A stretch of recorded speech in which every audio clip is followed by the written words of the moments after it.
and it should be shared now. Right. Okay, good. And you can also use the clicker, actually.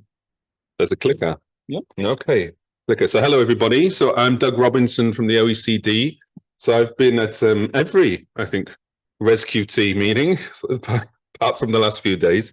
Yeah, it's a great pleasure to be here.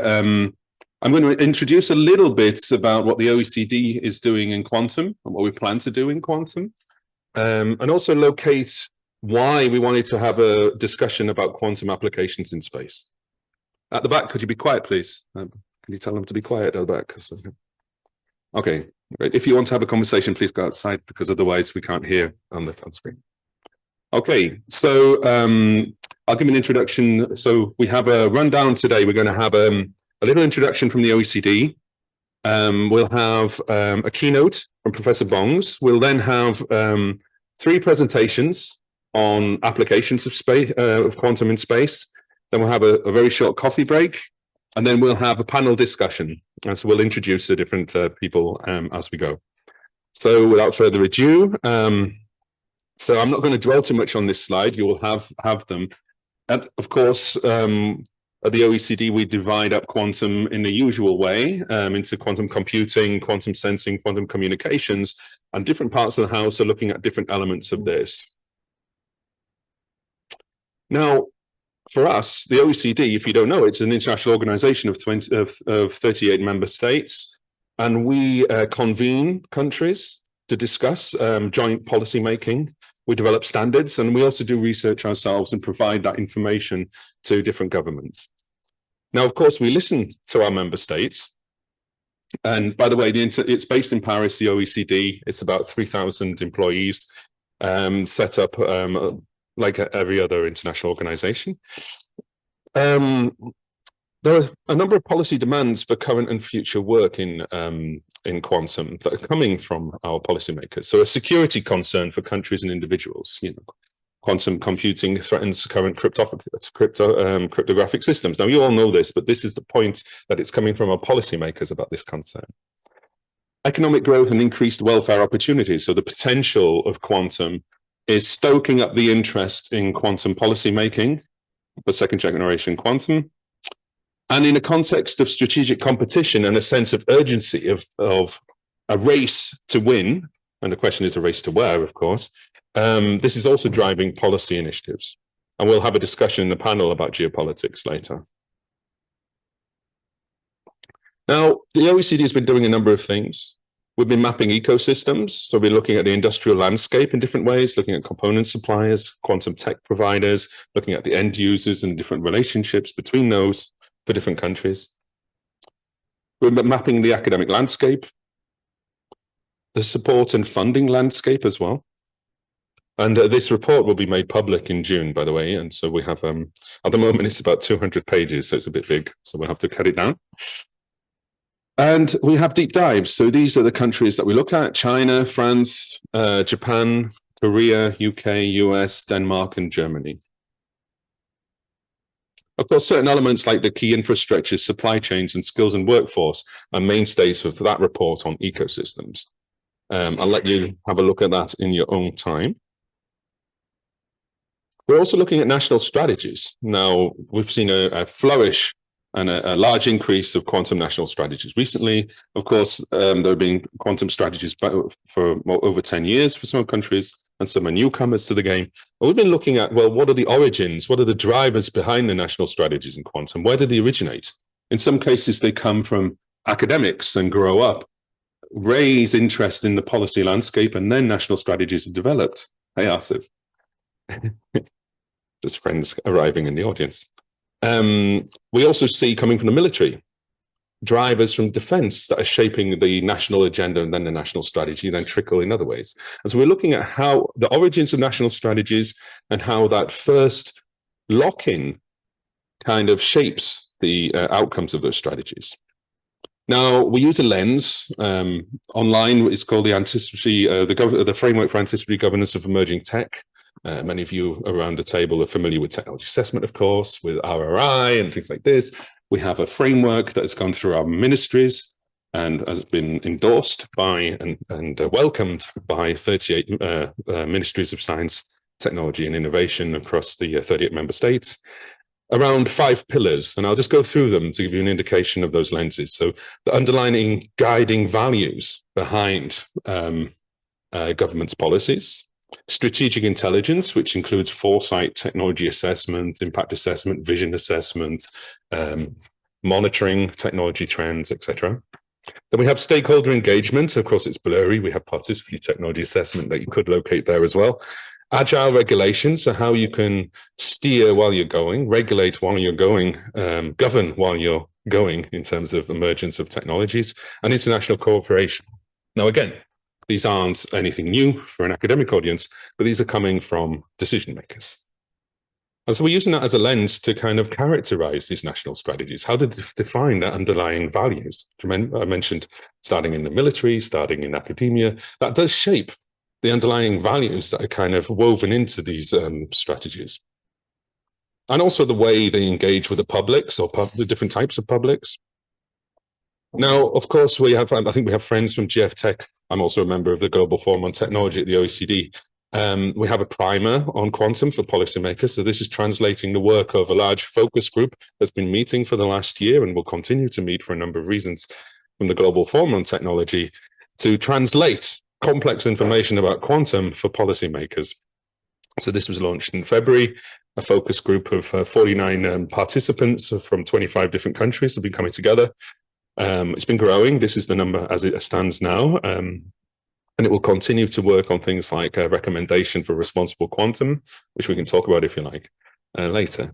But this is all online, and it's quite interesting. We've been receiving a lot of good responses about the Quantum Technologies Primer, and I'm sure some of the authors are online.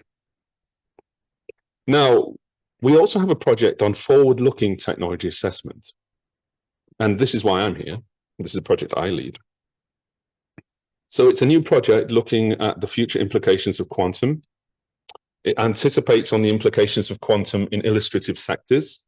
Spoiler alert, space is one of them. Undertake forward-looking technology assessment internally, so in-house with our own expertise, and externally with experts and stakeholders. Identify policy issues and opportunities to inform further work. So the idea is with this project to landscape some issues, identify together where the priority areas for government intervention, and then zoom in and actually do deeper work on those areas.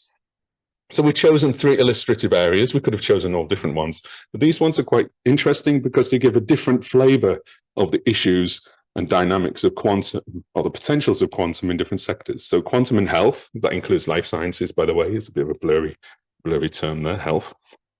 Quantum and AI for R&D, mostly in firms, not only, and quantum in space.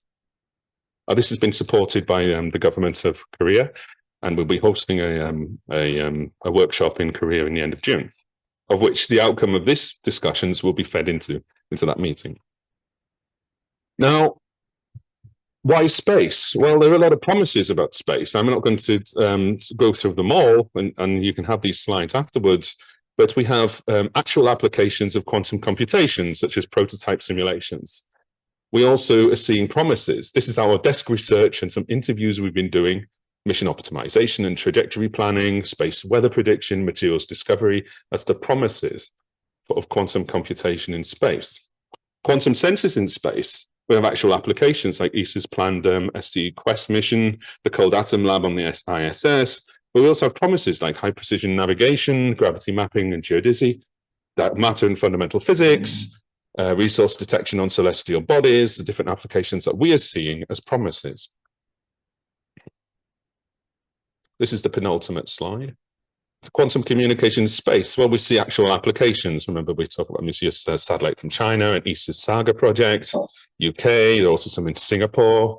Promises are also secure communications and global KQD networks. And finally, quantum internet in space, to give another thing. So you see space entanglement distribution projects by ESA, but promises a global quantum network, entanglement-assisted cloud computing, interplanetary communication. Okay, I'm a space scientist by training and physicist, but for the last 20 years, I've been in policy. Are these real? Are they not? What are these promises? How do we unpack it? As policymakers, We have to try and distinguish between rubbish, maybe, expected, and actual. Yeah. So this is why we're holding these things, unpacking the future of quantum and space. This is why we're doing this project, to distinguish between futures and reality. We know it changes, but what we can do is advise our policymakers to kind of qualify the futures thinking. So roughly, I mean, visions of what might happen, but no idea how to do it. Expectations of what could happen, and first steps are identifiable, how to achieve it. Plans, these are concrete paths towards achieving these aims, national strategies. Demonstrated first versions, prototypes, pilots, that kind of realize that promise. So you see, there are different notions of the future in all of those four terms, and those of you familiar with vision assessment or sociological expectations will not be surprised by this taxonomy.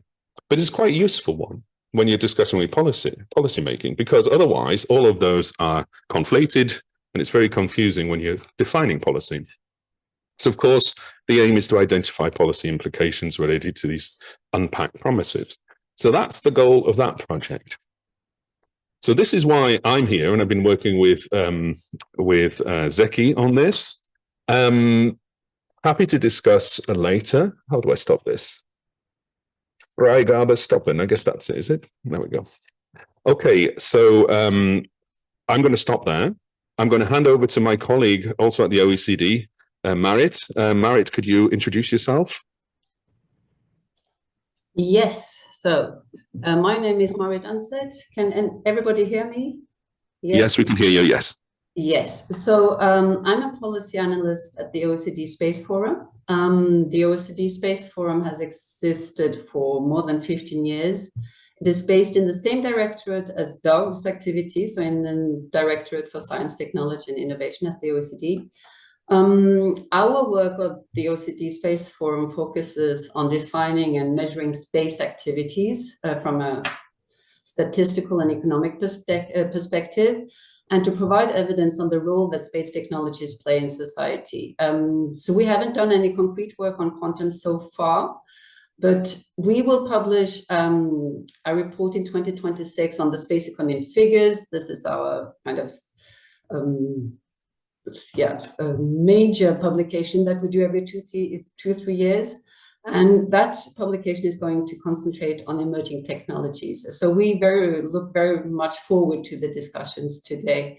I should also mention that the OECD Space Forum has 10 members, space agencies and ministries in Europe, North America, and Asia. So that is how we conduct our activities. I do not have any slides to support my speech. I will focus on 3 key points today. Obviously, the day is dedicated to quantum, but I would like to address 3 points about the broader policy context from an STI and space perspective in terms of funding, resources, and skills. Because the successful development of quantum applications in and for space will be closely linked to these and other broader trends.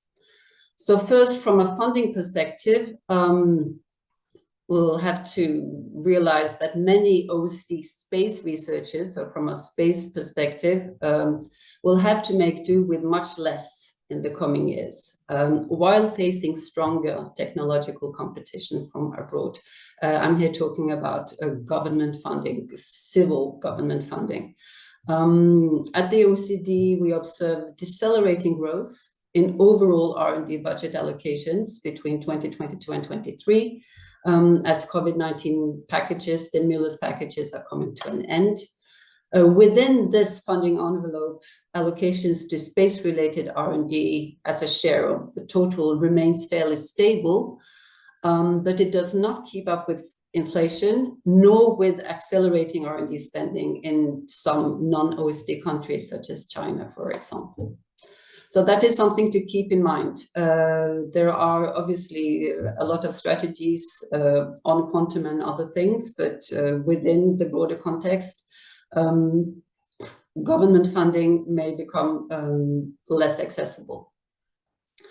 My second point is related to access to the orbital environment. And that is one of the major challenges that any activities, again, in and for space will have to address.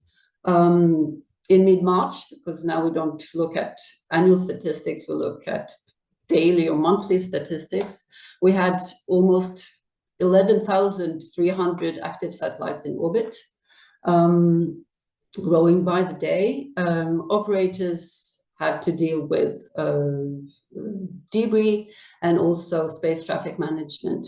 So whatever happens in quantum, we will have to make sure that it contributes to resolving this problem and not making it worse, because indeed the state of the orbital environment will determine not only the future of space activities, but also many terrestrial activities that are increasingly reliant on space infrastructure. For instance, in the UK, they estimate that about 17% of GDP is somehow supported by satellite technologies.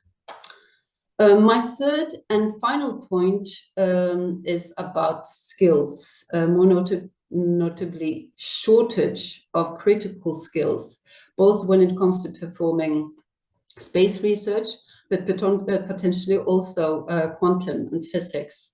For instance, in several Northern European countries, there is a shortage of physicists. At the overall OECD level, there is a balance on many of these STEM-related skills, but when you look at the country level, the picture is much more unequal. In the space sector, a majority of space businesses in several OECD countries report that their businesses have problems finding qualified personnel. This is linked on the one hand to competition between sectors after graduation, but also, and importantly, the number and student profiles that study space-related fields in the first place. So, for example, looking at the United States in 2021, 22% of all enrolled graduate students and 62% of doctoral students in aerospace engineering were temporary visa holders. We don't have access to similar data in Europe, but we have reason to believe that the situation is similar. And in a more contested and difficult geopolitical environment, that type of statistics count. Who will carry out the research and what type of strategic vision do we have for making sure that we have the necessary skills. So to conclude, whatever is guiding the discussions today, we'll have to realize that partnerships will be crucial for future progress. So both in terms of public and private cooperation, pooling of funding, cooperation between like-minded countries, to maintain or even expand our innovative capability. And it's therefore a pleasure to see such a diverse group of participants at the workshop today, who can share their perspectives on our way forward. So with that, I really hope that the discussions this morning will address how quantum technologies can contribute to solving all these fundamental challenges that we face both in space and on Earth. And I thank you very much for your attention and look forward to the discussions.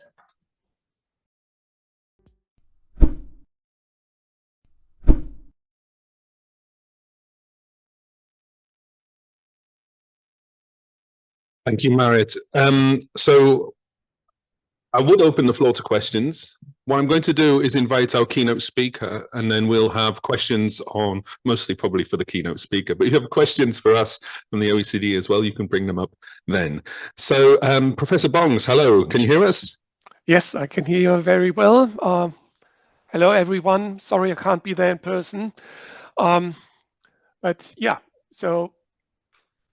Fantastic. So I'm going to let you share your slides, Kai, and Yes. if you could introduce yourself, you'll do it better than I would, I'm sure.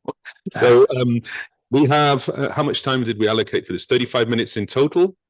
Something like that. So we have 35 minutes and you use them as you would like, Kai, to present and hopefully to receive some questions. Okay, the floor is yours. Okay. Excellent. So I'm going to talk a little bit about quantum technologies for space, and it will be more a bit of a technology overview. I must admit, with a bit of a tilt towards what we are doing at the DLR Institute for Quantum Technologies. Just as a brief background, like DLR, most people don't know that it's essentially the German Space Agency or Space Center has three parts: a research center, which are all the research institutes, among which we are one. Then there's the Space Agency, who hands out money to universities, to industry, to like run space projects, and a project management part, which does also some funding for the ministry, essentially funding management. So we are the research center. There are 54 of these institutes, and we are sitting in Ulm. There are two which are focused on quantum technologies. One is in Ulm and one is in Hanover. And there are many other institutes involved. This is the campus. So on that campus in Ulm, there's our institute with about 100 people. Then there's the Institute for Artificial Intelligence, who also look into quantum machine learning and like effects of quantum technologies for artificial intelligence. There's the Institute for Technical Thermodynamics, where they look at applications of quantum algorithms to battery research. And there's the Quantum Computing Initiative, which has one of the innovation centers on this campus, and they effectively fund 7 SMEs to like build quantum computers and related hardware in these buildings. So let me jump into what's happening in terms of quantum research for space. One big area where there's quite a bit of a push is in gravitational field measurement for Earth observation. There have already been the like GRACE and GOCHA missions, which used classical accelerometers and gravity gradient sensors in order to like create a map like the one in the middle of like the gravitational anomalies of the Earth, which helps understand, for instance, global water resources or water flow. There have been lots of publications like indicating there might be like groundwater levels in India going down due to like irrigation and other places. So observing the different reservoirs, how they are stressed. Gravity using quantum sensors might provide another level of increase in precision. And so there's definitely a trend and a push towards next generation missions. Like to demonstrate cold atoms in space, there's like this joint collaboration between DLR and NASA to get Bose-Einstein condensate and some atom interferometry onto the International Space Station, just to demonstrate that and act as a pathfinder for future missions, which will then look into applications like Earth observation. And one of these pathfinder missions, EU funded, is Carioca. So our institute is not involved in that, but the institute in Hanover. So that has the timeline to say, okay, there's a pathfinder mission preparation, then there ought to be a pathfinder mission until mid-2030s, where like there's a demonstration that actually something can fly.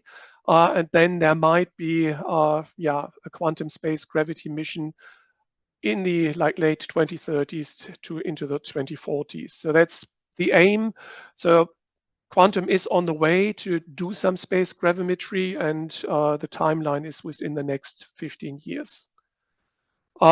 And it's, of course, not just universities or research institutes, but lots of companies involved to make this happen. So they're engaging. Our institute is looking into like several, and I use that just to like indicate some technologies which might come for space. So we're looking into quantum magnetometers and accelerometers to get more data for ionosphere and troposphere and thermosphere models. Then we're looking into quantum clocks for global satellite navigation systems. Then Earth observation, we already spoke about gravity. There's also the radio frequency spectrum where new quantum receivers might provide some insights, novel possibilities. And yeah, we already heard about the quantum networks. That's also an area we're looking into. And there might also be some sort of activities in looking up from the ground, in particular in space traffic management, using clocks or quantum oscillators to increase the resolution of radar. So to get 3D centimeter level images of satellites in low Earth orbits using radar systems. That is one of the goals in that area. So just jumping quickly through these. So quantum technologies for space management, traffic management.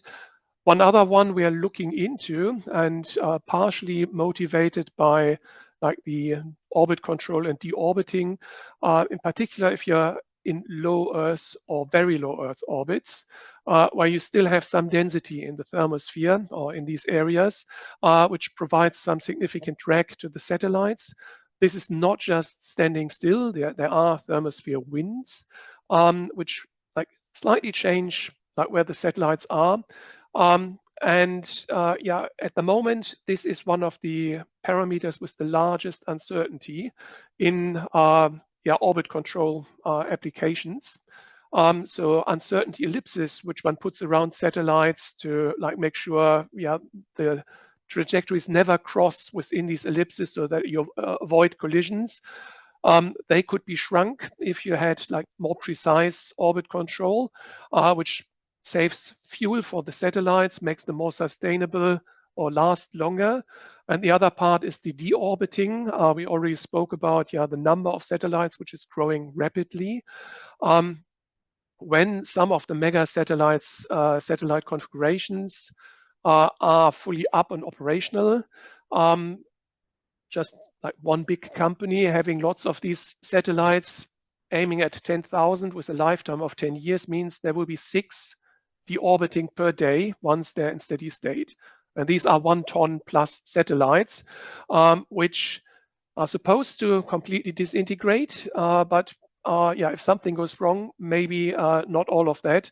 And at the moment, if they are uncontrolled deorbits, there has been an example of a rocket stage which came down uncontrolled over Europe, and so it fell in the sea in the end, but effectively the whole airspace between Portugal and Crete had to be sort of put a warning on or blocked for that time where this thing came down, because the uncertainty in the prediction of uncontrolled deorbits is more or less half the Earth.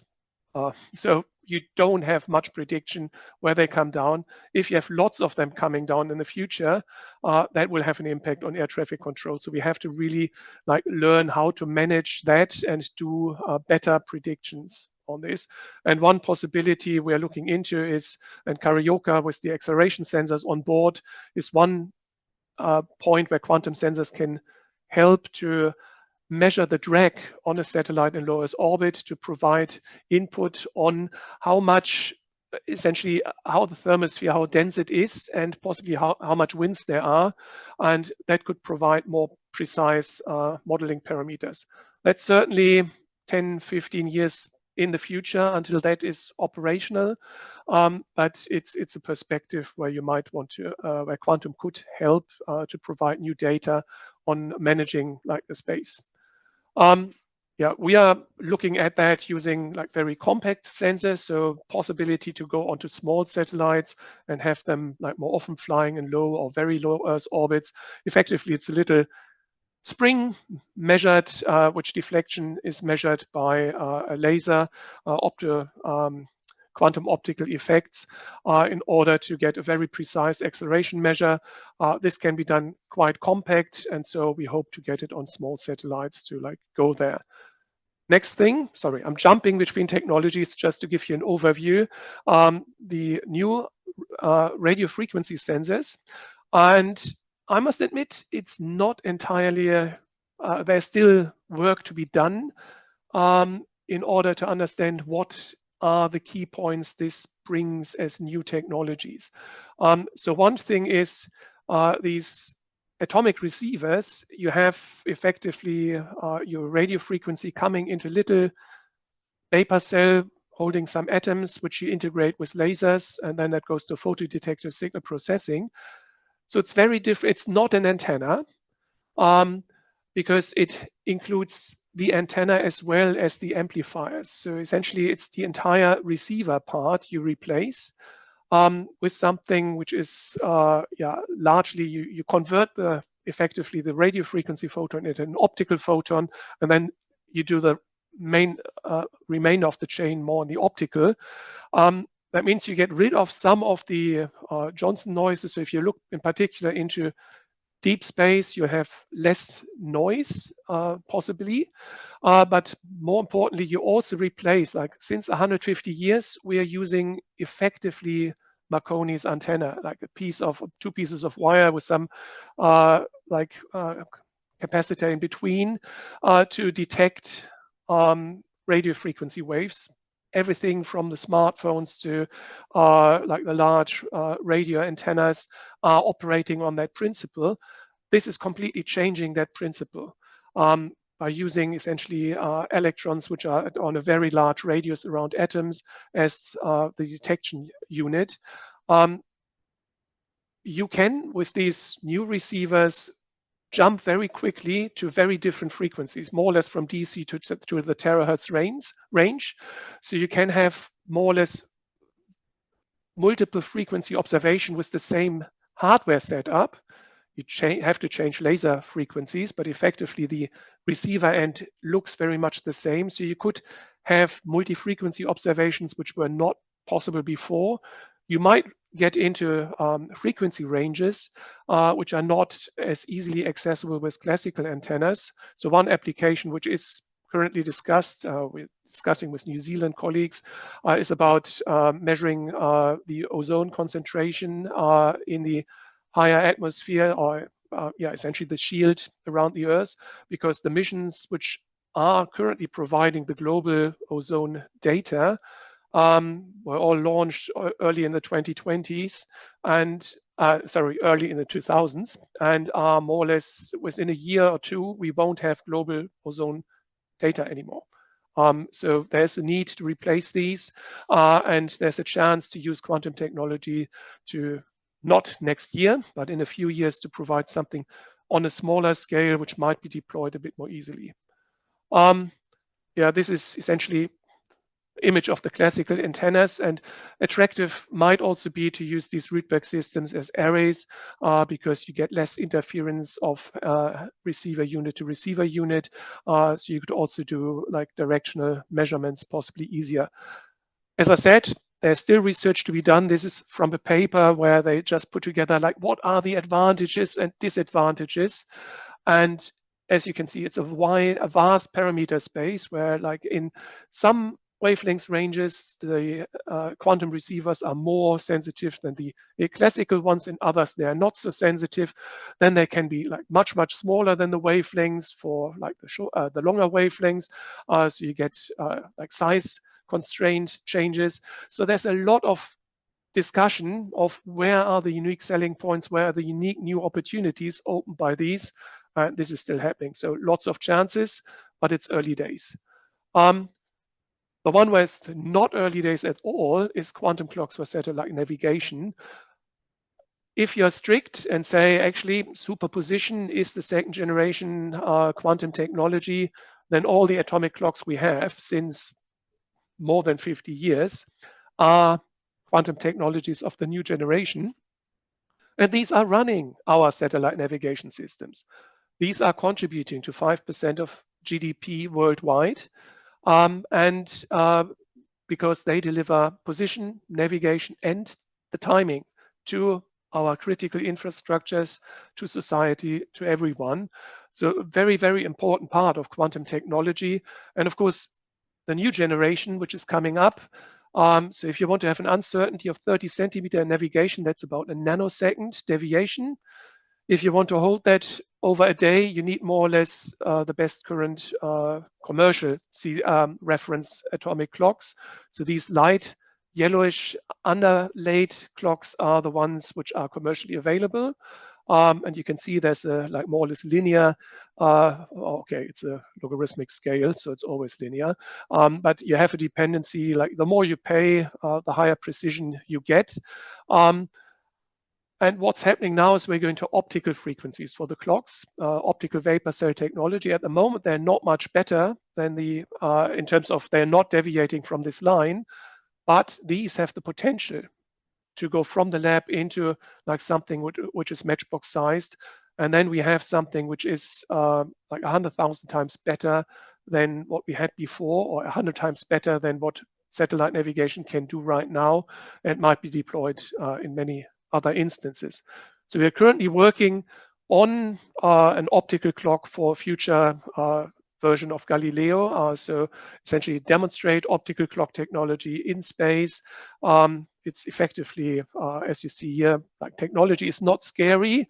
You have lasers going through a vapor cell, you get some fluorescence, you lock the laser to the resonance and make that precise to 15 or more digits.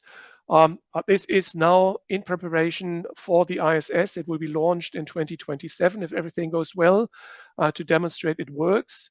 And we're already working with companies to transfer that for like ESA prototypes for one of the next generations of Galileo to be evaluated. Yeah, we already heard a bit about quantum communication via space. And yes, quantum key distribution is what is already happening. There are missions which are flying and which are very imminent to fly to demonstrate that quantum key distribution from space is possible. At the moment, these are working with the assumption that a satellite is a trusted node. And at the moment, you can't like really relay over long distances. For longer distances, you would need either like a sort of an entanglement pair source in space, and ideally quantum memories on both sides to also enable new technologies like distributed quantum sensors to link quantum sensors with quantum with entangled photons over quantum communication channels. Of course, the secure communication won't go away, but then also the blind quantum computing or distributed quantum computing that you link quantum computers. And that might actually be a very important part, the quantum computing, linking quantum computers to learn how to do that. Could be very important for like global policies, because if some countries have a big quantum cloud, others don't, the blind quantum computing via space, via distribution of entanglement via space, so that you can run programs on that cloud without the cloud owner physically being able to know what you are calculating. So you have physically proven security while you're doing your calculations. So you have essentially a real advantage of using that cloud. You don't give IP away. That is one of the big promises of quantum communication using entangled photons. I would say while QKD you can buy, you can fly, that's high TRL already. It looks for applications. So these still need to be developed and proven, and certification and everything needs to happen, but it's very far advanced in technology. The entanglement-based quantum networks and like blind quantum computing applications, that's very, very low TRL. That is more or less TRL 1 or 2 at most, I would say. And this has to like still develop a lot in terms of concepts, but the promise is big. Yeah, this is one idea. If you really want to go across like the Earth, you will at some point need also quantum memories in addition to photon sources in space, so that you can relay and link up several satellites to like link between, yeah, for instance, Europe and the US. There's a lot of activity. As I said, QKD is already pushed forward. That's mainly from our sister institute, DLR, for communication navigation, Oberpfaffenhofen, who like are building these like small optical terminals. These are transferred to a partner company. So commercially, they are a commercial product now. You can buy also these ground stations. You have to learn a bit how to use these optical ground stations with quantum photons, because you really need to like catch every photon, and you can't use lots of photons to do the atmospheric corrections with adjustable mirrors. So there's still some work to be done there to make that very efficient. And we have like simulation tools to essentially think about that and develop the protocols. Yeah, so that's effectively the end of my talk. So overall, we're trying to think about how can we get like impact in space using the quantum technologies. The clocks are quite near term. The accelerometers are within the next 5 to 10 years, and the Earth observation and the quantum networks, that has to emerge. Essentially, QKD is near term. All the other applications, I would also say, talking 10 to 20 years. So with that, I stop. Let me see if I can start seeing you again. Hello. Okay, thank you, Professor. Okay, good. Yes. Can you hear us? Sorry, yes, I can hear you. Great. Can somebody adjust so they can see the screen? Because I can't change it at the moment. Does anybody have any questions for Professor Bongs? I have a couple. Not yet. One at the back, please. I'm going to give you. I think we only have one mic at the moment. So you have another one? Just give that one. All right. Thank you very much for your presentation. I wanted to refer to this Bose-Einstein condensate project because so I'm located in Bremen, and Bremen has the drop tower, and actually they do a lot of work there. And because I am into quantum entanglement for networks myself, I will have a presentation later, so that will be more obvious. But we talked actually together with ZARM to go into quantum memories, because in principle, they have a lot of equipment and hardware to try to increase the coherence time. Would you comment on DLR work and like a future strategies in that direction of yeah, I'm just very curious because I think Bremen has so much capabilities that are not being yet fully exploited for quantum technologies, and I'm just very passionate to read them. On the theoretical level, they're very involved, but I think there is so much more we could be contributing to them. I should probably have said that like part of our institute is also located in Bremen. Yeah, so we have some people working there, in particular on the clocks. There's also a part of the Institute of SI from Hanover. They also have like parts of their institute in Bremen. We work very close with Bremen University and ZARM on Beata, for instance, so the Bose-Einstein condensates. So there's a very, very strong link, and definitely Bremen is one of the key players in this field, and but there's active discussion. In terms of quantum memories, that is something we are also working on quantum memories in our institute for space. Of course, this is an area which is very rapidly evolving. There are lots of groups worldwide, both in research as well as in industry and new startups who engage in quantum communication.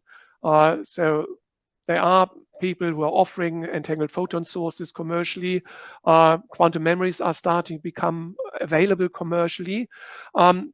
The important point is they need to be compatible, first of all, to be able to link together. So it needs to be the same wavelengths of photon. The bandwidths of the photons needs to be matching between memory and photon source. So there are some challenges. And for space, there's an additional challenge. If you just want to link two quantum computers, like you're happy with like sub-millisecond storage time.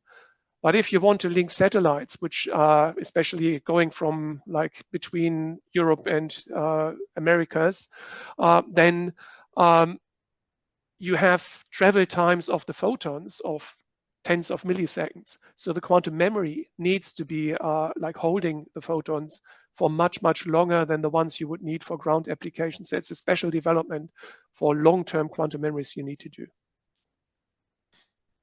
Yes, and my question was, how could we include Bremen in that development? Since so I, yeah, who specifically in Bremen? Because they're already involved. Some people in Bremen.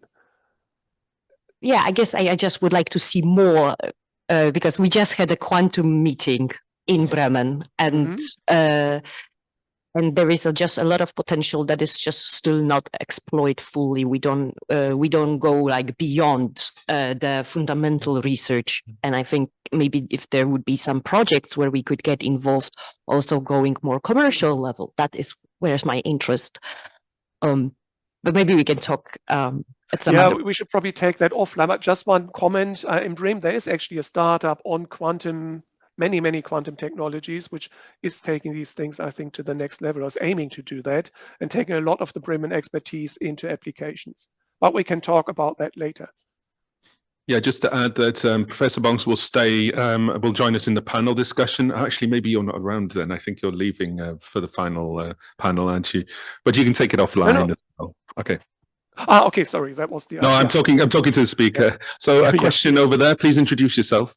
Yes, hi Kai, Aaron Strangfeld from the European Space Agency speaking. I have a lot of questions, which is why I'm looking forward to a dedicated meeting.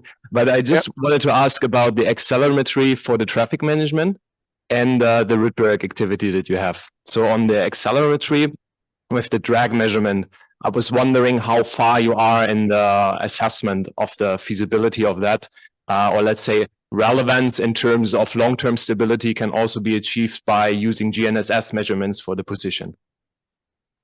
Yes, no, definitely. GNSS is one of the ways. And I think at the moment, most of the thermal field density data come from the radar fence sort of system in the US, or observing highly elliptical objects coming in and out of the different orbits. Yes, with GNSS, you get essentially averages over the trajectory. So you get effectively averaged densities. With the radar fence, you get like more or less point-wise insights. And all these go, of course, into like larger models. But at the moment, I think Europe is quite dependent on US data here. Because the radar fence gives the highest precision, as far as I was told. The other thing is that, there is some desire. So if you had accelerometers and maybe you want to do a mission together with a GPS receiver, so that if both, you have a chance to essentially see regional variations, so that you can really identify like which region has which density and which wind pattern. I should say we are just starting a phase 0 activity. So we are now looking into what are the exact parameters we could expect. So the idea is, of course, there have been previous examples, like the SWARM mission, for instance, or the accelerometers which have been flying on SWARM and on GRACE have been also used by the community to extract thermal field density data. We hope, or we aim for at least being a factor of 10 improvement over that. Okay, understood. Thanks. And then on the Rydberg receiver side, I wanted to understand, so it's ozone, so it's 60 gigahertz and it's radiometry? Yes, so this is early discussions, but it's something where we're saying, okay, we are going to look more deeply into that, because the Rydberg systems might give you an opportunity to make a relatively compact receiver for those. Okay, thank you very much. Yes, another question. Please introduce yourself. Hello, my name is Matthias Reidans from Rosenberger Optical Solutions. I'm responsible for the fiber optics infrastructure in data center environment, but I'm as well engaged in the diplomatic council Quantum Leap, which is an initiative for mindset in quantum. Question, I remember a chat I had with Florian Moll 2 years ago about the ambitious satellite program with QKD, and he outlined in the personal chat the schedule, so to say, the deployment of devices, satellites in space.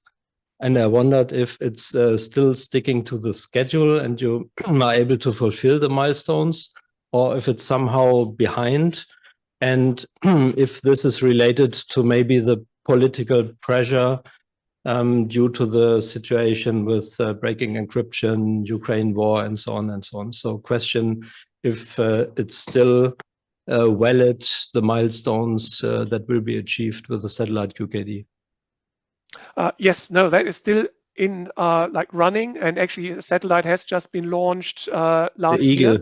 the Eagle? Yes, exactly. Yeah, okay. And so that is now effectively delivering like first data. So they're like starting to like analyze the data from that now. So it's the other institutes. I'm not entirely into the details, but definitely this is ongoing. I think this is just driving the whole technology forward. So of course, like the world will need new cryptography. I think we are more looking at like the quantum computing challenge to conventional cryptography methods, which will require to like look into alternatives effectively. And of course, post-quantum is one of the alternatives pushed forward, which yeah, is easy, or not easy, but is ready to be deployed. And we will have to look into like where can QKD or quantum networks really like come into the applications. And I think there is still a big need for discussions with users and yeah, bring all the parties together to find out what are the use cases which are really meaningful to be driven forward. And of course, Europe is pushing a lot with IRIS² and potentially one of the future iterations of that to have QKD functionality to deliver secure data to yeah, governments. And yeah, but yeah, can it go into wider business? So I would be very keen to have a chat on that. So if you like send me a link or send me a message at some point, yeah, would be nice to delve a bit more into these things. Any questions, more questions from floor? I saw some people moving a bit as if they had a, yeah, that was you, I saw. So can you hand over the microphone? I'm going to just, before you give your intervention and introduce yourself, I'm just going to give a couple of questions for Professor Bongs to think about for the panel session. So one of my questions, and the reason I'm saying this because there are big questions, so you have time to think. One is about the TRL connections across the TRLs. What are the bottlenecks for connecting across the TRLs in different areas of quantum and space? Because you've been alluding to some of the issues just now. You talked about bringing the users together and discussing what are the real value adds in some of these areas to really grow. So that's one, because we suspect some real issues across the TRLs and trying to find ways of translating some of that work out there. And the second one is about the different stakeholders coming together to actually build these systems. So you mentioned research centers and universities, industry actors, startups. What are the challenges and opportunities at the moment for bringing these different actors together, particularly in a climate, a changing geopolitical climate, which makes it both tricky but also advantageous to be collaborating? So these are big questions, Professor Bongs. I'll leave them for you to think about for our panel at 12. I can't see any hands being raised. Okay, so let's thank Professor Bongs.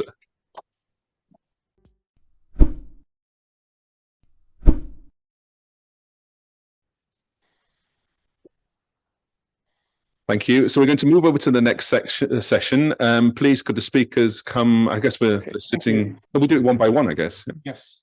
Shall we start with our online speaker?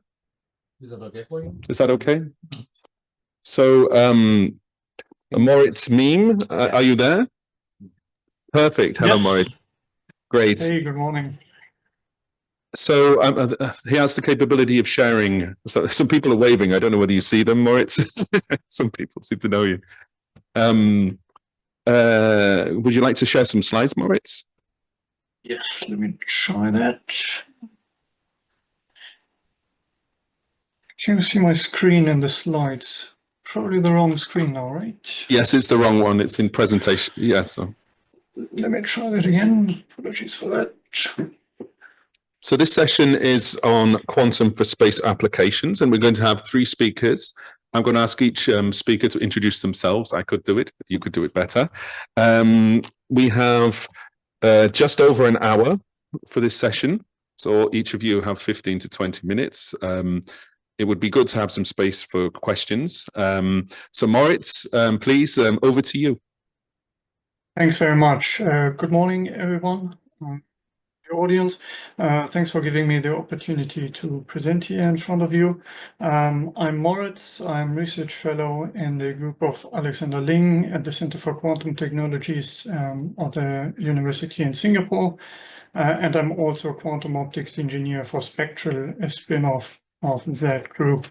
And I believe Angelina has spoken already a bit about what is happening in Singapore, but just to give an introduction, Singapore is a very small Southeast Asian country, a high-tech hub, financial hub, but also investing very much into quantum. And the government released a new quantum strategy last year, investing 300 million Singapore dollars over the next 5 years. In 4 strategic pillars, which are scientific excellence, engineering capabilities, talent, and innovation and enterprise partnerships. What does this mean? So scientific excellence is mainly revolving about the Center for Quantum Technologies, where I am based at. This will be elevated to a national research center of excellence to coordinate a local talent pool, engineering capabilities to strengthen Singapore's capabilities in quantum technologies, attract and develop talent in the industry, and promote the ecosystem and build a vibrant quantum industry in the country and beyond. And the focus at CQT regarding space or quantum tech in space is mainly around quantum communications, with a focus on QKD. We have heard a bit about that already. So speaking about quantum communications network, typically look at different scenarios of a network layout. So the source, usually an entangled photon source or prepare and measure source, can be based on ground, sending the quantum signal towards the satellite, can be on the satellite, sending quantum signal down, can be on the satellite, connecting 2 different ground stations simultaneously, and we can look at inter-satellite connectivity networks. And except the entanglement distribution scenario, you somehow need to trust in the satellite. So only if you look at entanglement distribution at 2 ground stations simultaneously, you can consider the satellite not a trusted node, which is favorable for building global networks. And what we look at in Singapore is mostly around the downlink scenario, where you have the prospect of building a global network, either with satellite being a trusted node or not. And we are typically looking here at QKD with polarization entangled photons. And both CQT and also SpeQtral has a heritage in both in the space segment and the ground segment, and I'll touch upon both segments a bit, and then also touch upon responsibility, which is the broader arc of the conference. So starting with the space segment, especially in the group of Alexander Ling, there's a strong heritage of building highly miniaturized and entangled photon pair sources, going back all the way to 2012 with first tests on balloons, then first small tests on GOMEX-2 and Galaxia GOMEX-2. Didn't make it into orbit. The satellite or the rocket blew up shortly after launch, but the satellite was retrieved and still functional. Galaxia made it into orbit, but not a full entangled photon source, and it was a correlated source. And then with SpeQtral from the research group here, being the first small satellite to demonstrate the creation of entangled photons in orbit. And around the same time, SpeQtral as a spin-off was established to commercialize the technology, to be able to work with partners and customers to bring the technology to the next stage. And SpeQtral is now also working with partners on 2 upcoming missions, namely SpeQtral and SpeQtral-1. SpeQtral due for launch later this year, and then SpeQtral in the near future. Also, where SpeQtral was only a demonstrator mission to show that we can create entangled photons on a small satellite in orbit. SpeQtral aims to bring this to the next level, and SpeQtral incorporates an optical terminal that is developed by ResQT in the UK to also send the signal down to ground stations. So that will be the first time that we can demonstrate QKD and connect different ground stations together. And then SpeQtral 1 also includes laser comms for faster key distillation, and SpeQtral 1 is a wholly SpeQtral owned and operated satellite, more of a commercial demonstrator. On the ground side, there's a collaboration between CQT and SpeQtral to develop the ground segment, and we have built an optical ground station for quantum communication on campus of NUS. You can see our telescope on the left. It's pretty much a commercial telescope, with the only exception that we have a special coating on the mirrors to not destroy the polarization of our signal. The telescope is enclosed in a roll of rooftop enclosure, so the roof can split in both directions, and the entire enclosure sits on a high-rise building on NUS campus, giving us a horizon clearance of 20 degrees in all directions. And then on the right side, you see a picture of the telescope in action at nighttime. Giving just a bit of high-level overview of the specifications of our ground station. I don't want to go into detail, but I would like to highlight that the ground station, or a QKD-capable ground station, is very well equipped for tracking very faint objects with high precision and different fields of use and different spectral bands. Just to keep this in mind, I will come back to that later. And yeah, our ground station is no exception here.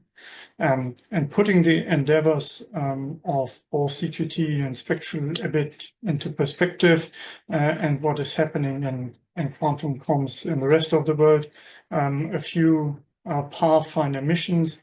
So the first big Pathfinder mission to mention here is certainly Misch's, the Chinese satellite launched in 2017, which was the first satellite to demonstrate entanglement distribution to two ground stations simultaneously. And then SpeQtral 1, as mentioned already, 2019, to demonstrate first creation of entangled photons on a small satellite. The Chinese then launched another satellite, Jinan 1, in 2022, a much smaller satellite than Misch's, and demonstrated QKD from a small satellite with portable ground station, very impressive Pathfinder missions. And then the German Cube satellite launched end of last year, 3U CubeSat, also a Pathfinder mission for quantum key distribution, but a bit too small, I understand, to actually demonstrate QKD, but certainly an important Pathfinder mission to pave the way for future satellites. And there's a Cube 2 already in the works.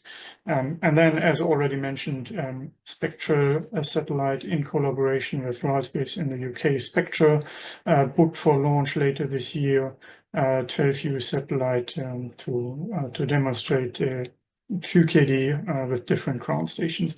And then SpeQtral 1 sometime later, even bigger satellite, wholly SpeQtral owned, including laser comms for faster key distillation. Yeah, as mentioned, Misch's satellite launched 2017, first time demonstration of entanglement distribution, comes with very high demands on the pointing and tracking stability of the satellite, since you need to control the attitude of the satellite to be able to point two telescopes towards two different ground stations simultaneously. But this was a very big, heavy satellite, around 630 kilograms. And then Jinan 1, the next iteration, reducing this very much, putting entangled photon source on a much smaller satellite payload of only around 23 kilograms, aperture of the telescope on the spacecraft of 20 centimeters, and able to demonstrate QKD with portable ground station. I believe the ground stations only apertures in the same ballpark, 20 to 30 centimeters. And along that way, we are working on SpeQtral to demonstrate something similar. So SpeQtral, as mentioned, collaborative effort together with ResQT in the UK, 12U platform, 80 centimeter aperture, and we are flying entangled photon pulsars for BBM 92, but single downlink. And then SpeQtral 1, wholly SpeQtral owned and operated commercial demonstrator. This is more to gauge what resonates with which type of customer and where's the market moving towards. I'd like to spend the last few minutes a bit on responsible space tech. I believe within the conference a lot of responsible quantum tech has been discussed already, and responsible space tech. I think the big topic here is space situational awareness, which is the capability of having a very well understanding of the space environment and what is flying up there. And I found a graph here shown on the right, how the space assets grew over time. This goes to 2022 or 2021, and typically you distinguish different space objects. The active satellites, of course, picking up over the last couple of years, mainly due to big constellations being launched. Then you look at dead objects, typically decommissioned satellites, leftovers, which are things like upper stages of rocket bodies, and then debris, of course, leftovers material from fragmentation, explosions and collisions, and the total amount of space objects over the last couple of years skyrocketed to a number of above 20,000 objects larger than 10 centimeters, which are being able to be tracked. So smaller objects, very hard to track, but the tracked objects alone are already exceeding 20,000 objects. You can see two events which contributed massively to the increase in debris. That is a Chinese anti-satellite weapons test in 2007, and then the collision of Iridium with a Russian satellite in 2009. And I would like to highlight that this, of course, has impact on astronomy, public access to space, and space operations, among others. So it's very crucial to understand the space environment, and this is mainly being done with optical telescopes. And here I come back to quantum networks, or QKD, because in the broader scheme, the requirements for QKD, space-based QKD, and tracking objects in space are very much the same. So Professor Bongs already mentioned that it requires some learning to be able to do space-based QKD, and the same goes for tracking objects in space. And I've put an image here of a telescope, which is exactly the same telescope that we use for our ground station in Singapore. But this is a picture of the Swedish Space Corporation, which is a Swedish company that offers space services, including object tracking for space situational awareness. So they use the exact same equipment, and they have very similar requirements. They need to track very faint objects with high accuracy in different fields of view and in different spectral bands. That's why I mentioned this in particular when presenting our ground station. So I would like to pitch here the idea of using the synergies of using same or very similar equipment, having similar requirements, to use QKD or quantum comms capable ground stations also for tracking debris and tracking objects in space. The communities are a bit disjunct, but I think we can learn a lot from each other. So I'd like to pitch the idea to make use of the synergies here and learn from each other. And with this, I come to the last slide, just a few take-home messages. So Singapore, with its Center for Quantum Technologies, is at the forefront of space-based quantum communications research. As Professor Bongs already mentioned, QKD, space-based QKD, is already at a very high TRL on the way from the lab to market. Interest from customer side is picking up, and SpeQtral is one of the first companies to offer commercial services in that sector. And then the last point, the optical ground stations for both QKD, quantum comms, and SSA, space situational awareness, are very similar. Make use of it, learn from each other, and be responsible with the environment. Thank you very much. Thank you, Moritz.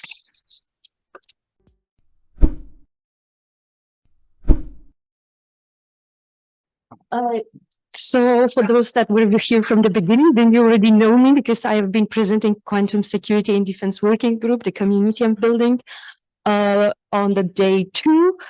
Oh, louder? Okay, louder. Okay. But I mentioned to you that I also have other startup, and that is actually why I started entrepreneurship in the first place. I'm extremely passionate about entanglement intelligent networks, and I want to see them in space, and they will fit in a 6G. And that's why I started a QuantumPrime project. I'm a CEO there. I have a small team in Bremen, and I collaborate with students and try to set it up there as a future business. And as I said, it's coming from this vision that the future will belong into interconnected, distributed, intelligent networks, and those networks will be supporting many different applications. And it's not very futuristic anymore. It's just simply where we're going. When people hear the words like blockchain, AI, and quantum put together in a one sentence, some of the people cringe, and I'm just like, yeah, that's basically what is going on. It's nothing crazy about that anymore. Bremen has a 6G Excellence Center, and what we thought, and it's a space city. We have Airbus, we have OHB, we have ZARM, we have so much capabilities. And then we also have a 6G. We actually also have the artificial intelligence, DFKI, in Bremen. What we do not have yet is a lot of startups using that to the maximum. Why 6G is such an important topic to keep bringing stronger into the quantum community? It's because it's an enabler, and that's because it's like going both ways. We were talking about dual use in the context of the military, but we forgetting that the technologies, they so intertwined that 6G going to be supporting adoption of quantum, but quantum will be enabling the 6G to actually operate. And I want to maybe bring that to the table as an extra aspect, because 6G networks will not only improve, they will not be only faster and better, they will really include the 3G connectivity, which also is those are drones, a different type of aerial platforms, and then of course satellites, and then beyond. And if we think about what that means, so like going towards like a terabytes per second, and we have already some connections. I'm going to mention that, but if it's going to be available everywhere, in every place on Earth, space is not anymore something that we're going to be using for GPS, where we're just forgetting that that's not the only thing. I mean, it's not only locations, whole economy depends. So many businesses depend on that signal. It's a lot of money, and we already using space products all the time. And but we are, it's something that I think it becomes even clear after those few days we've been discussing the human aspect of adopting the technologies. And I have a background in quantum physics, but I've been doing business now for 2 years. And then that would be the point of view I want to bring here. And what I find very fascinating when we adopting as human technologies, especially those high-tech technologies, that people that develop it, they were IT people, engineers. Now they are theoretical physicists, but a full adoption it's very human. It's based on the emotions, needs, and I think the funny and very recent example is what actually driven development and innovation in the computing. What was that? Gaming. Gaming industry was investing so much in the graphical cards that they pushed it to the limits. And then we're like, wow, we have now this amazing thing. It could be used for something else than just gaming. And it opened all those possibilities. What if we apply the same with 6G? What if we for a second are not that serious about who we are as humans, and we really go into that we are playful, that we want it, and the gaming is not going anywhere. It will only get fancier. You know the book about Ready Player One? You know, immersiveness is the future. You will need sensors. Why not quantum sensors? They exactly will allow that. 6G will simply be supporting this level of connectivity, that we will have holographic telepresence. Why? Well, not in this like a Star Trek way of appearing on a very important United Nations meeting. I think it would be driven by gaming again.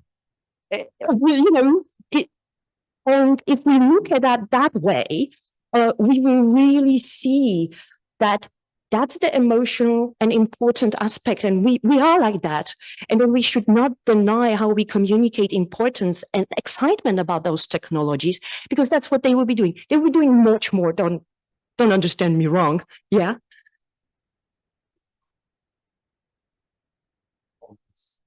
Yes, I'm almost getting there. Yeah. So I wanted just to throw out this, because we've been talking so much how to communicate it to the broader audience, how to bring it, and I think it's so important to bring people with us. And gaming, it's such a nice thing because it's just good. It is perceived good. Okay. I totally agree on that race thing here. But it would be too long presentation if I will take every nuance into account. So if I do simplification, it's not because I don't know there is ambiguity, it's just I can't simply. But yes, we have so much AI, we have so much models, all of us take pictures all the time. Did we already reach like thousands of pictures during this event only? From this, what if this was beautiful? This slide, we would take even more photos of it from every possible angle. So we are creating data in insane speed, and we are only going to have more. And there's going to be so much businesses trying to analyze data, capture behaviors, and so on, that we can't even imagine yet. But we know it's a lot. 6G is a thing. We need that. And we need quantum computing to start to actually process it in a most, hopefully, more sustainable way. But that is, of course, depending on taking that into account. I like colorful pictures, but I think they capture the complexity, they capture beauty, and also that this futuristic future is not anymore just in a sci-fi books. We actually have so much technology that is just right there to enable it. A lot of cool stuff.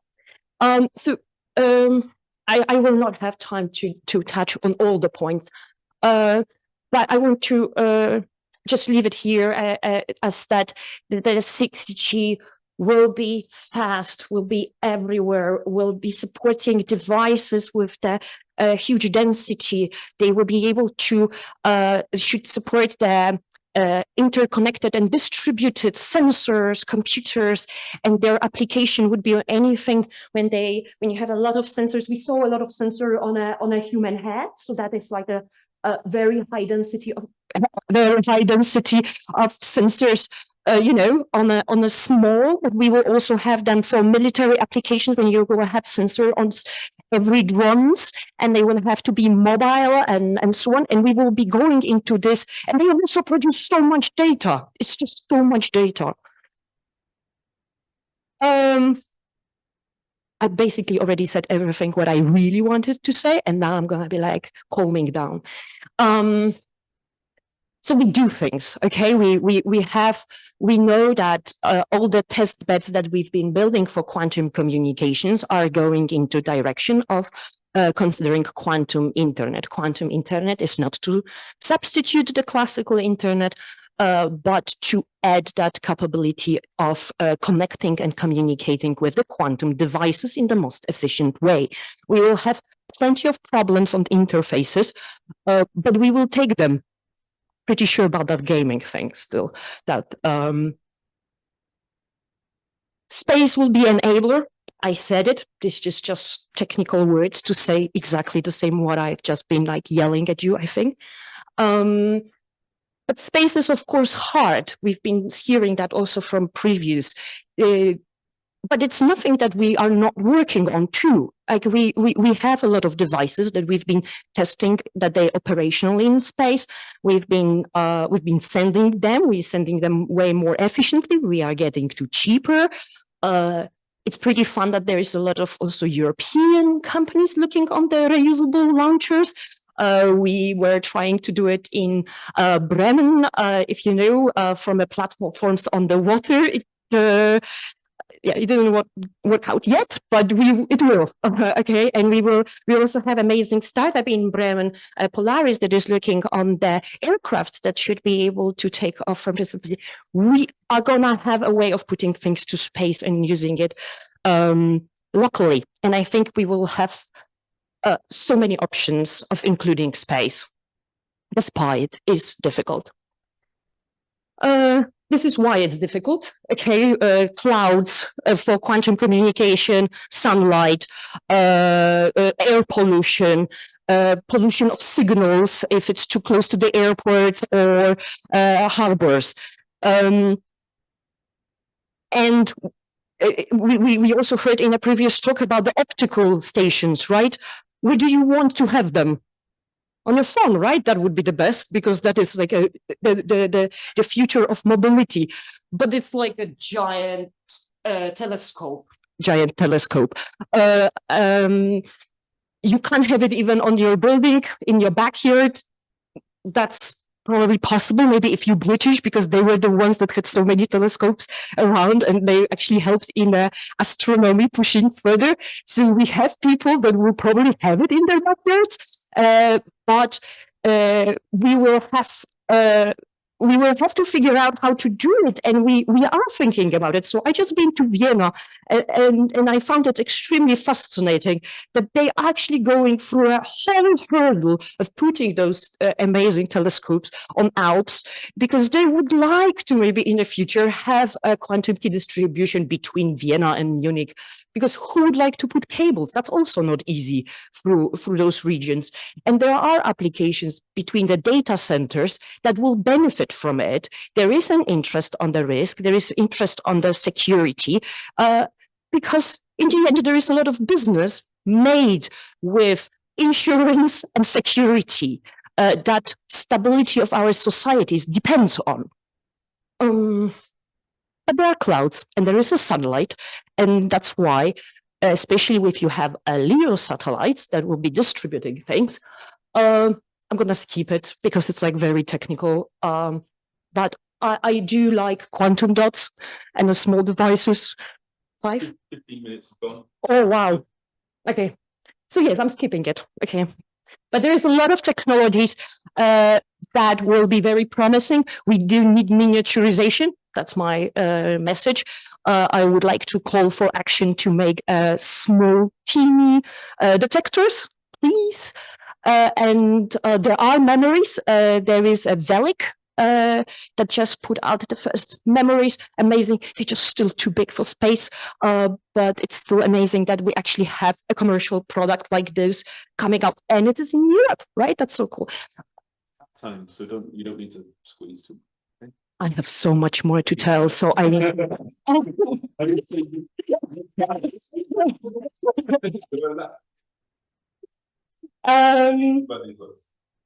Why entanglement? Okay, it's because it allows this multi-protocol applications. QKD is cool, but QKD is just like laying foundations, testing the ground. ISA has amazing a comparison that those are the telegraphs in an old time. It's just a very beginning. And entanglement would allow something that's why I do it. I am totally for teleportation and teleporting of data, allowing that type of transfer or beaming of data.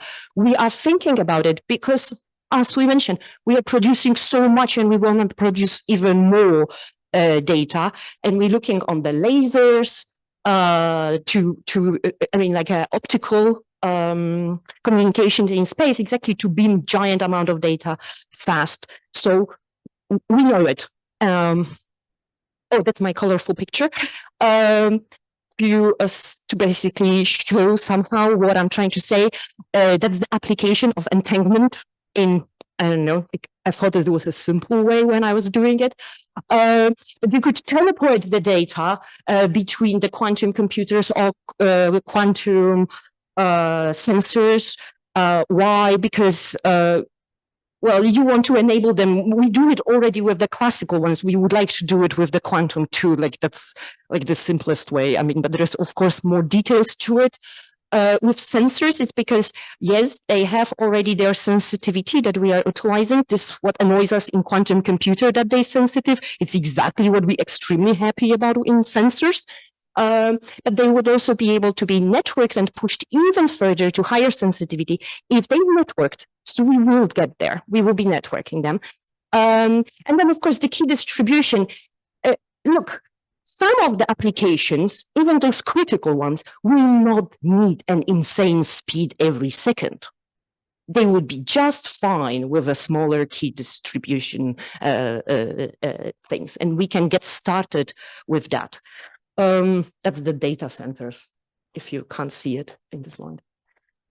We just had that, okay, there is, we are just starting, I mean, we are just putting one satellite, but we will be going to nothing crazy anymore, constellations of satellites. I mean, we're doing it for Earth observation, we will be doing it for communication. We probably will be doing in the next generation satellites that will be able to support redundantly different applications.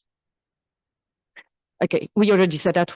We know about niches being tested. It will work. It was extremely expensive, but it's amazing they did it because we know we can go that direction. We just have to find maybe cheaper way and smaller satellites to do it. But in theory, it's nothing crazy anymore. And it was done long ago.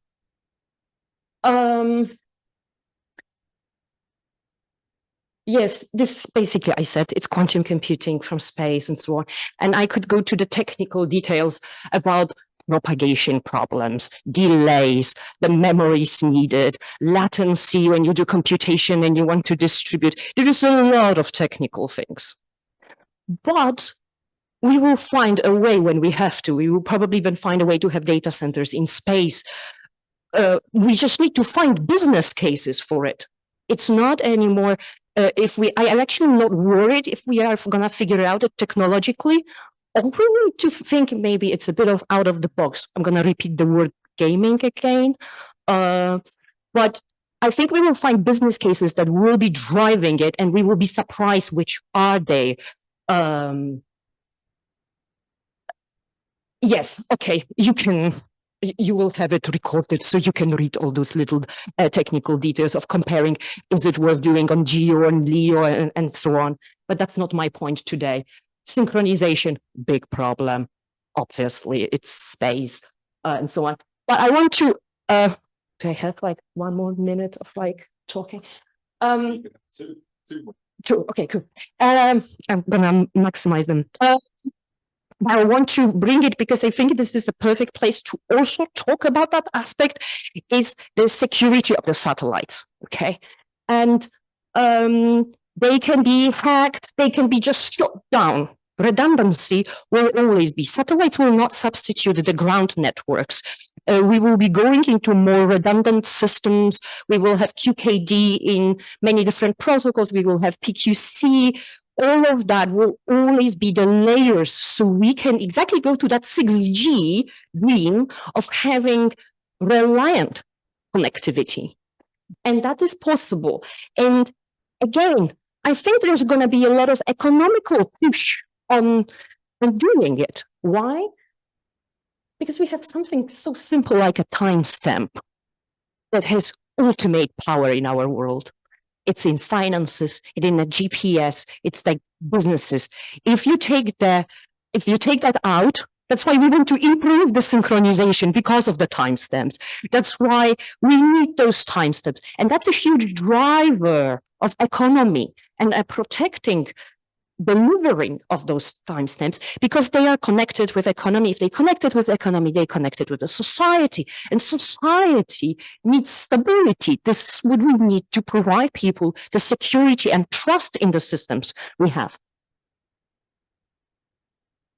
And that's the ethics and security. I always have it. I didn't make it just for here, but I think I really wanted to for sure make it to that slide. And I want to bring it to the table that the technologies that we are using, they are dual use. And dual means also for good. Okay, we use it often in the context only of a defense, dual use, and then we connect it like that. But dual use means that we could use them in connecting even more and having tools to secure the trust for the collaborations. And I hope that we will be going in that direction in bringing more bridges and using technology to collaborating even with people we just don't really know. But our technology makes sure to secure us and trust and still work together respectively. That's my summary slide. That's for those that don't know, I'm building a whole community, quantum security and defense. You can follow me on LinkedIn. I love talking with people. Yes, and this is my small team in Bremen. I have now also students working with us, and we're searching for funding because I want to work in that and make it big. And it would be great. It's Bremen because that's where I live. And yeah, thank you.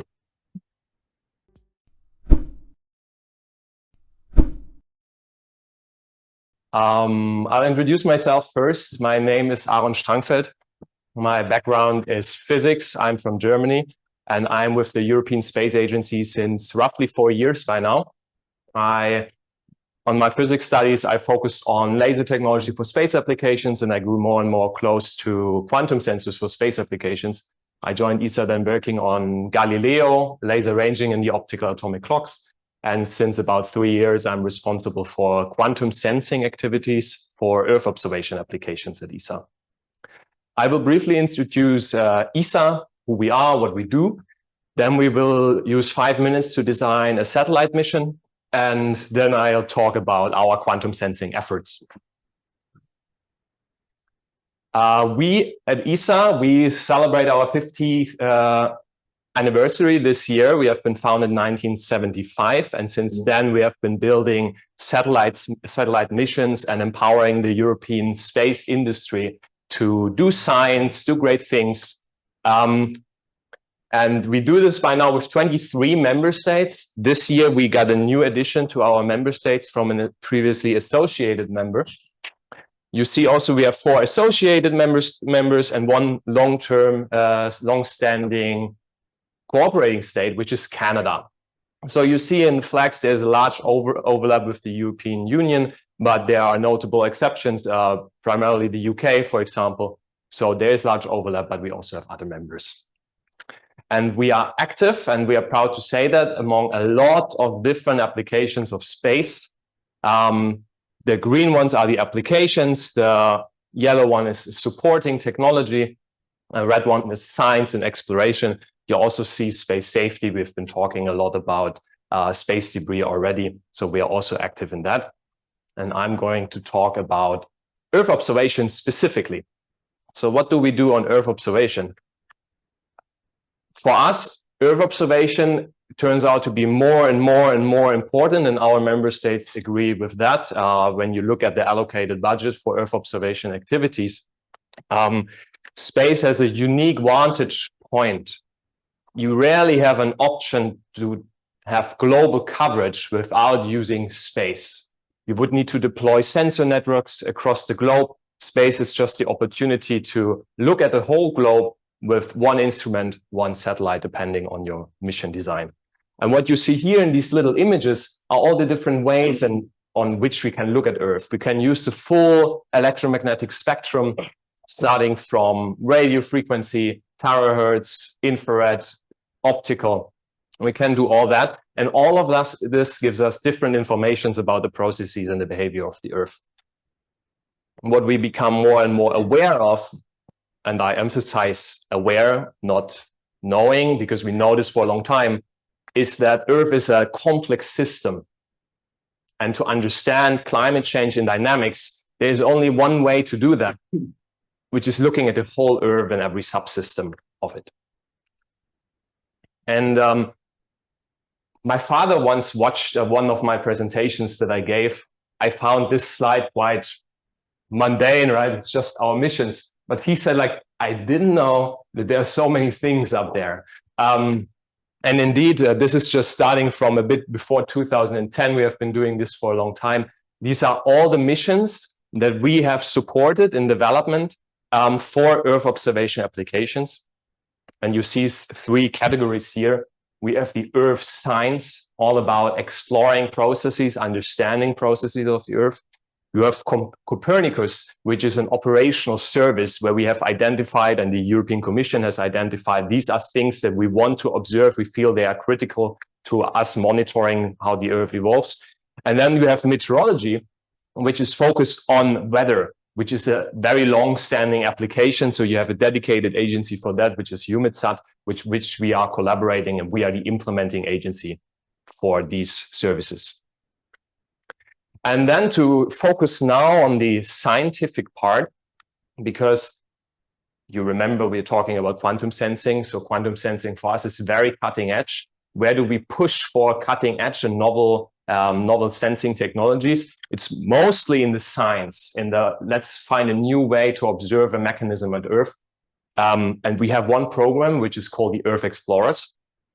Every 3 years, we ask the scientific and industrial community to propose mission ideas with observation goals that we then evaluate, and we decide for one of these missions to be implemented.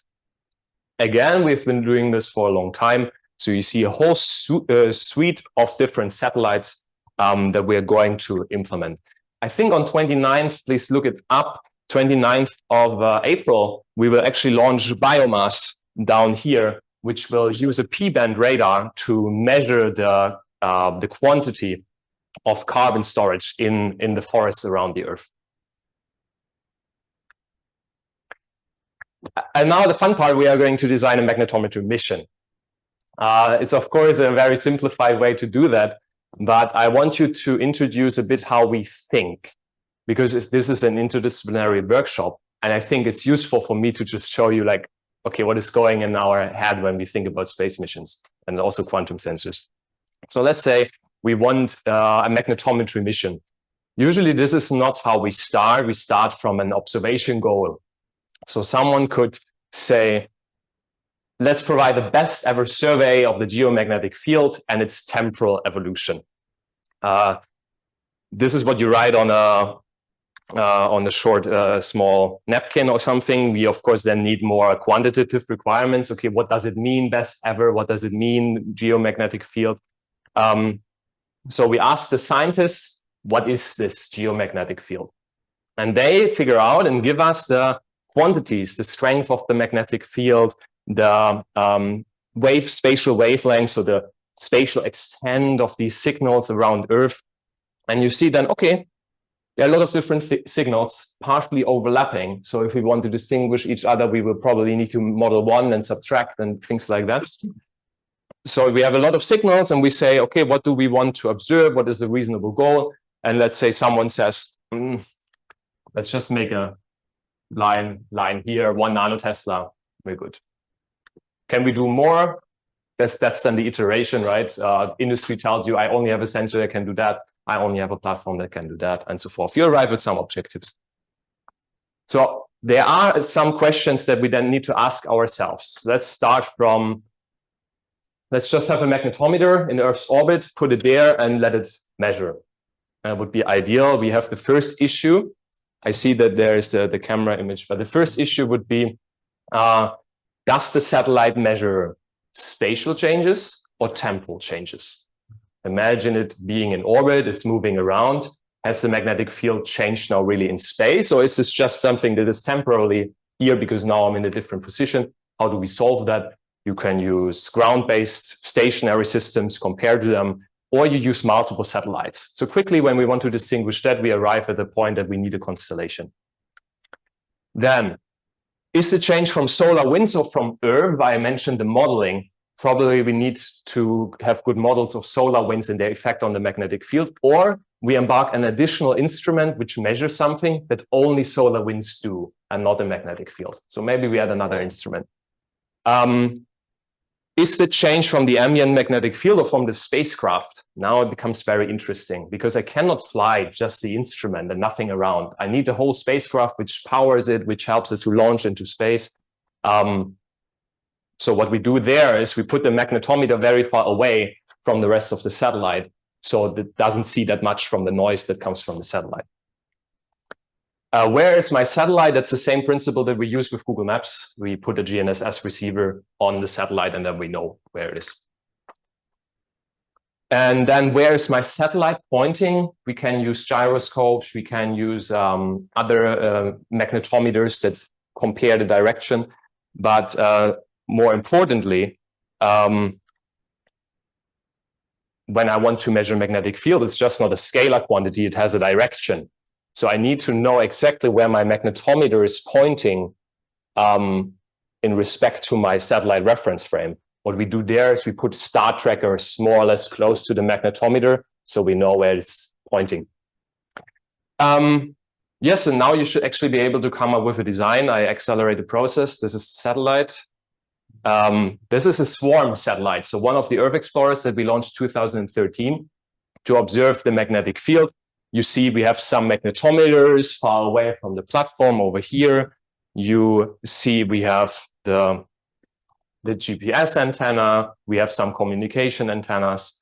We have here a laser reflector. This allows us to very precisely calibrate where the satellite is. In the beginning, we use laser ranging. Solar panels for power. And yeah, these little things are the star trackers close to the vector magnetometer. What's the scale? Oh, that's a good question. Now I need to lie. I think this thing is maybe 3 meters. Yeah. And we have a swarm. It's many satellites, as I mentioned. We didn't only launch one, but we launched 3 of them. Okay, and now I wanted to mention one thing that bugs us a lot when we talk about quantum sensors. What we do when we determine the mission performance, scientists say, I want to measure with this accuracy. We first need to align what do you mean by accuracy. But if we have achieved that, we have a budget. We have a lot of different noise contributors, a lot of errors that influence where we arrive. And the sensor performance is just one of them. So the question that I always ask is, Does it make sense to push the magnetometer now from, let's say, 100 picotesla per square root of Hertz to 10? It only makes sense if you push the rest of the system as well. So what we learned is that any sensor development that we do, a quantum sensor development where we push, it needs to be embedded in a larger roadmap where we understand, okay, but we need to push this in parallel and assess the feasibility of achieving something like this for this to make sense. Otherwise, we're just blocked by the other systems. Okay, why are we still looking into quantum sensing? We have the enhanced sensitivity in some cases. It's often the simplified quotation of why a quantum sensor enhanced sensitivity. It's not always the case. Enhanced accuracy and low drift through referencing to stable quantum properties. Atomic clocks are a prime example. Atomic magnetometers are a prime example for that.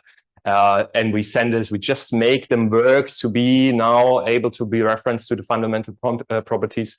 Yeah, so it depends as well here.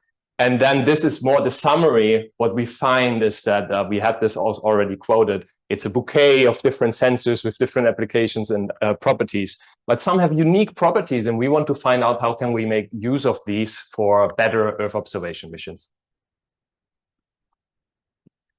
And these are the quantum sensors on our radar. So this is what you do, right? You get into the domain, you want to make find out what is actually relevant for us.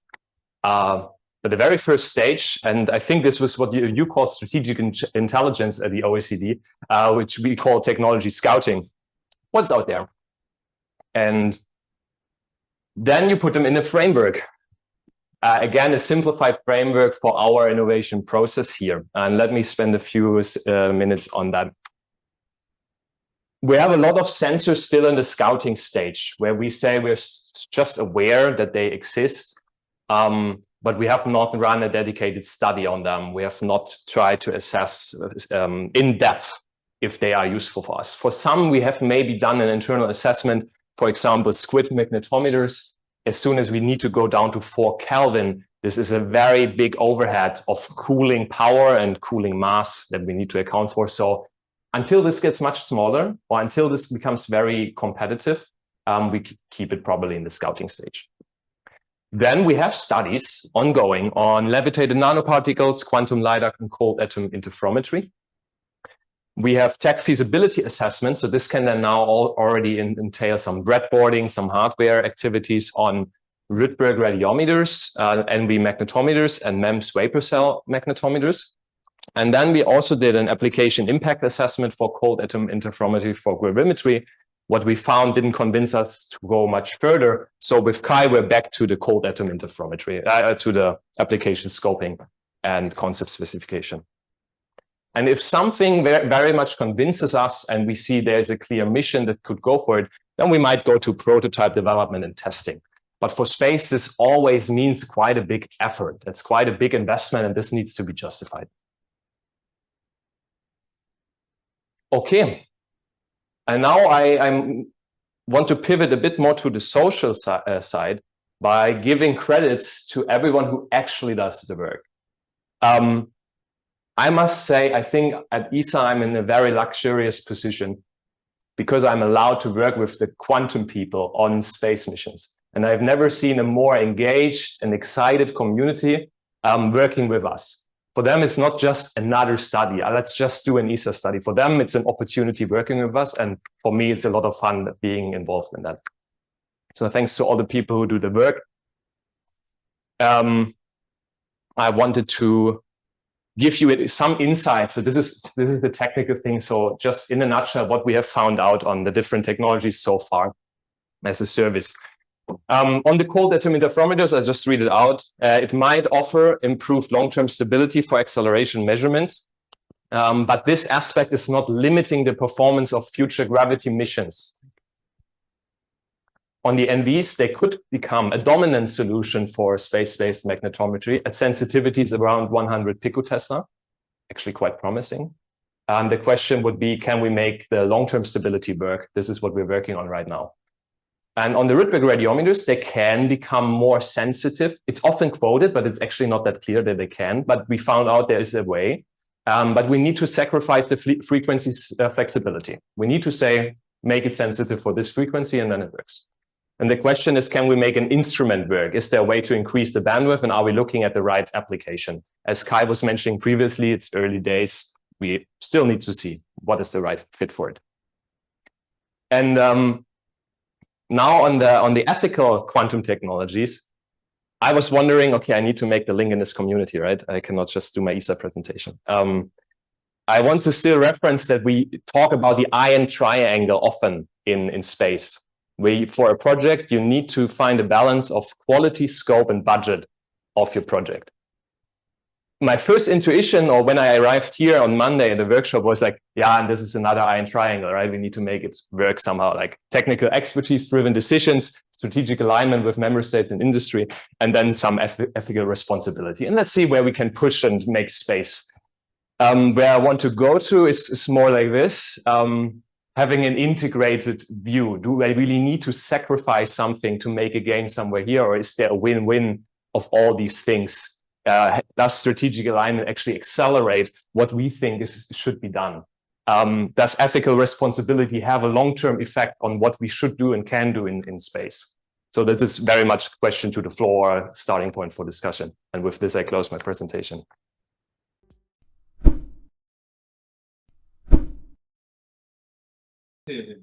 We did hear you, but just keep on. Sorry for interrupting.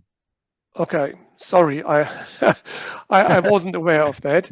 No, okay, one thought about the safety of like space infrastructure is also that like some countries are developing ground-based alternatives or fallback positions for time distribution. Like Sweden has a fiber-based timing network.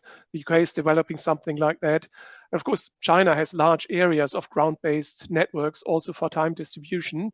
And of course, if you talk about aggression in space, then if you don't have that and your industry depends on this, there's much more incentive for potentially hostile actors to take away your time by removing the space segment.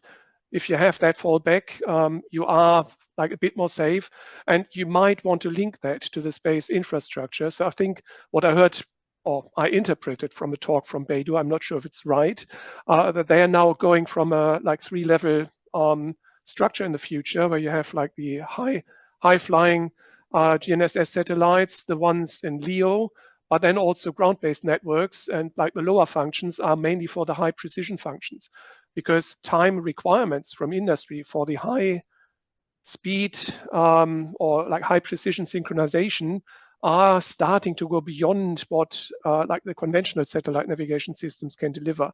So it's also a question of, can we still stay ahead of innovation or at the very front of innovation if we don't have like a means to increase the precision of time by adding like some additional layers which help us go to like even higher precision than the 30 nanoseconds, which are currently guaranteed. So, and that will become particularly important. It's already that some like big data companies are putting atomic clocks into data centers to ensure like very precise timing for like data transactions. It's very important for training of AI, I was told. Yeah, when the Internet of Things comes along, some of the data you want to have very precise timestamps on. So I think there's a lot more to come, which makes it even more important to design an infrastructure which is like has the potential to get more precise, so helps innovation in the future, but it's also more resilient. So I'll stop here, otherwise I talk all day. No worries. Doug has some response on it.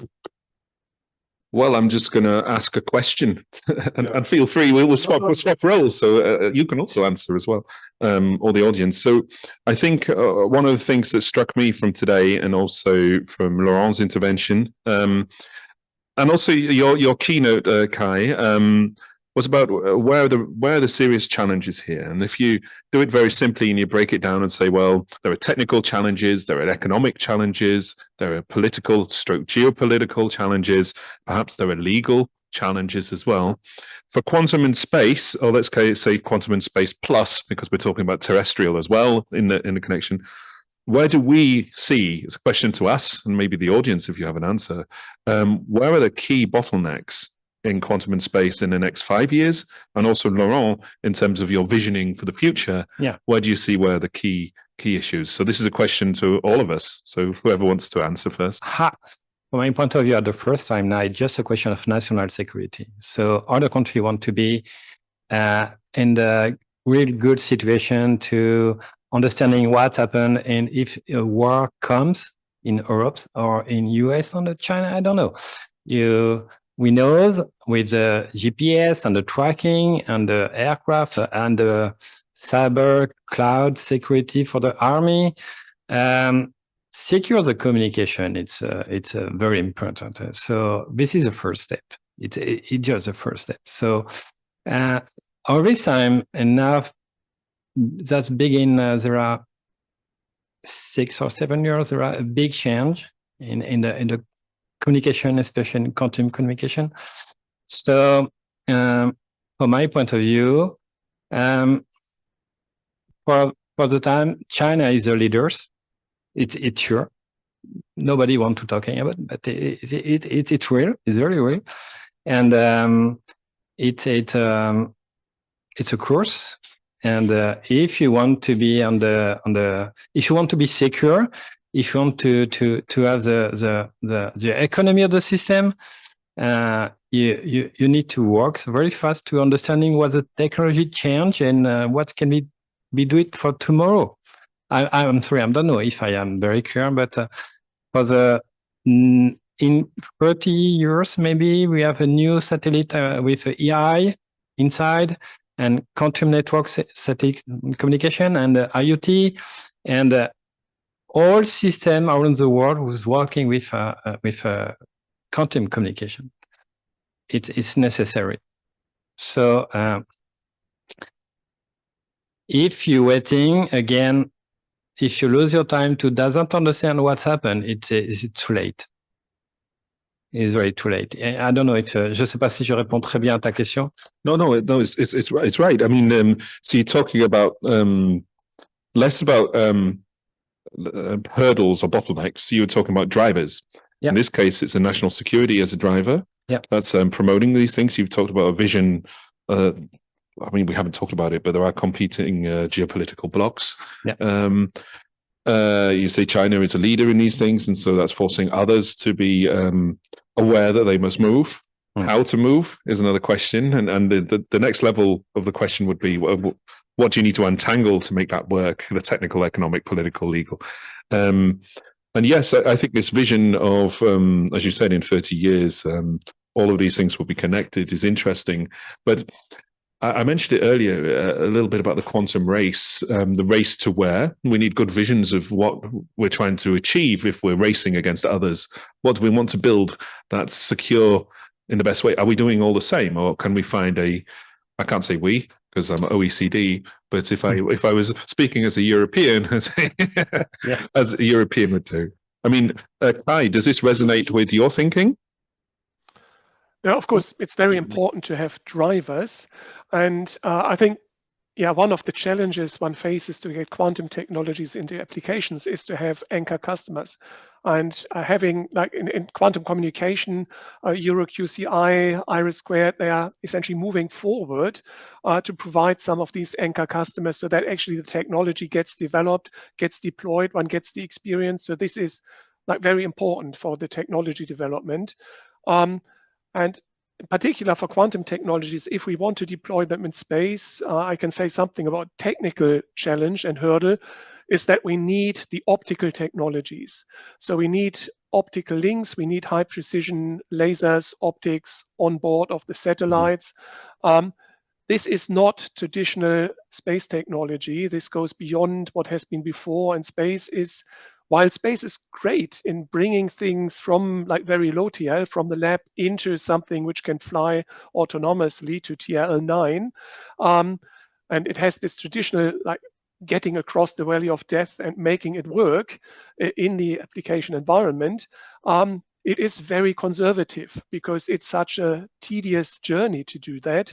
And bringing a new technology like optical technologies into space is overcoming a major hurdle. And so that's why it's important to have like a political or a anchor customer push for that. Of course, if we want to deploy it everywhere, one other challenge is we have to figure out how to get your optical signals down to ground, even when there's clouds and others. So there will need to be some mixture of networks to get around clouds in the right time. You wanted to respond? Yeah, we're speaking in French. I'm sorry, just I will do translate. Please do for me. Donc, parce que oui, effectivement, il y a, on s'en rend pas compte, citoyens de tous les jours, on ne se rend pas compte, mais la guerre a véritablement commencé au sein de l'espace avec les communications quantiques, le chiffrement, la mise en place des data centers, les liaisons optiques, d'autant plus que la 6G viendra renforcer le rôle de la liaison avec les satellites. Il y a aussi également des nouveaux opérateurs qui vont arriver sur le marché sur la partie économique. Il est vrai qu'on part d'un statut où il faut beaucoup plus de lanceurs. Déjà, ça c'est une chose, hein, parce que les satellites, il faut les mettre en orbite. Il faut assurer le bon fonctionnement et les moyens de communication, le chiffrement, l'optique, les fibres, mais que toute cette avancée technologique est quand même là actuellement dans une logique sur la partie politique et géopolitique, hein, même si c'est pas le fond du sujet. C'est vraiment une guerre qui est entamée, et comme je le disais tout à l'heure, avec le projet qui arrive notamment avec les États-Unis, il va y avoir un gap énorme sur le changement. Et il faut vraiment accélérer sur la partie européenne pour pouvoir être totalement indépendant. Par exemple, si je prends l'exemple du GPS, on n'a aucun risque si les Américains nous coupent le GPS. Les satellites européens fonctionnent très très bien. Mais il est sûr qu'il se passe quelque chose en ce moment et que ça aura des répercussions sur les 50 ans, les 60 ans à venir, en termes d'infrastructure, de combinaison de réseaux, de communication pour l'ensemble des transports, mais surtout pour les militaires qui sont en avant-garde sur ces sujets. Jack? I'm sorry. It's all right. You're speedy. That's the thing. You're very speedy. So the first bit, I mean, okay, I kind of missed the first bit. So you started talking about citizens today. You talk about the war revealing new things, putting things into stark, highlighting certain things. You talked about issues like communication and data. You said this is what's being. You started talking about the new operators, the reinforcement of launches of satellites, new operators arriving on the scene, the increasing launcher capacity is enabling many of these things, but it's also requiring new functions. I don't know whether I'm capturing it right. He said all of these technologies are coming together amidst a changing geopolitical climate. You mentioned that I missed a bit, and then I got about the enormous gap in the US, and also that the EU must be. You talked about GPS. If GPS is closed down, not a big problem for EU. We have alternatives, but in other cases we don't. So you talked about the development of infrastructure, and really there is a necessity for the EU to accelerate some of these things. I didn't capture all of it, but some of it, right? Yeah. Okay.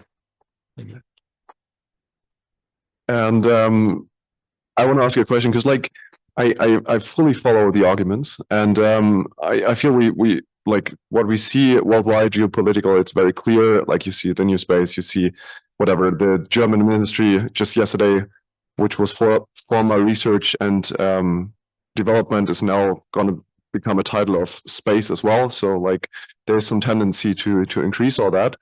But because we're at the ResQT conference, where geopolitics and military applications, all that is important, but just one part, what do you see as a development where we as a community should look also on? What is maybe something critical we should look on? What is not looked on yet? what is maybe important for us to check. So do you see something where we should, like in the near future, have a view on? You go first? Yeah, thank you. For me, the best thing to do is work on the supercomputing, like exascale computer and the hybrid quantum computing together. When you see the works of D-Wave or Pascal or Alice Bob or everything, okay, it works. And we know it's not really still mature, but we know where we go. It's very easy to understanding if you are academic. So it's the most important because the EI need a quantum system and the communication need a quantum system. So the architecture and the server and the data center, it's very important. And the networks come next. And for my study and my research, I know that the cryptography is the most important because I really know the works on, because I work in the NIST. And we have some question about the cybersecurity and the algorithmic. So this is my point of view. See what we need to do. So I'll have a go, Kai, and then I'll hand over to you. I think the community, and I count myself as part, at least before the OECD, as part of this community. I'm still a member, I suppose. There are new tensions arising. You mentioned geopolitics about competition between blocs or countries. There's opportunities for cooperation as well. We have to accept that the lines between competition and cooperation are changing. Why am I bringing that up about responsible innovation? Well, it's all about values and where you want to go, the future you want, who's discussing the future we want, who's enriching that dialogue. How are they bringing that together? How are we imagining the new futures, and how are we turning those futures into reality by informing the actors that are actually building these things or constructing these things, and those actors who are criticizing, constructively criticizing these things? We have issues about equity. There's tensions there. Equity within this new reconfiguration of competition and cooperation between countries. We have issues about openness and transparency. I mean, Laurent mentioned this issue about values such as openness, but being resilient as a driver for the French/European approach. How do you balance that? What is an open science, an open way of doing research and development, while also being pragmatic? There are issues of security and sensitivity, and what are the balances to be made? We need brains on this, but that's also all related to underlying values. What are the values that we should be prioritizing? And then, of course, there are things like, if you think about responsible research and innovation kind of things, or constructive technology assessment, which I'm fond of. That was my PhD, by the way, so I'm really fond of that. Bringing some of these thinkings into the development of technology themselves. So broadening the design of these systems to factor in some of these broader issues, at least open up to the discussions of what is the world we want. So those are my thoughts. Yeah. So Kai, do you have any comments on this? And then we will open for a few questions from the audience. Okay, yeah, I think I agree with what has been said. I also would add it's probably time to start about interfaces.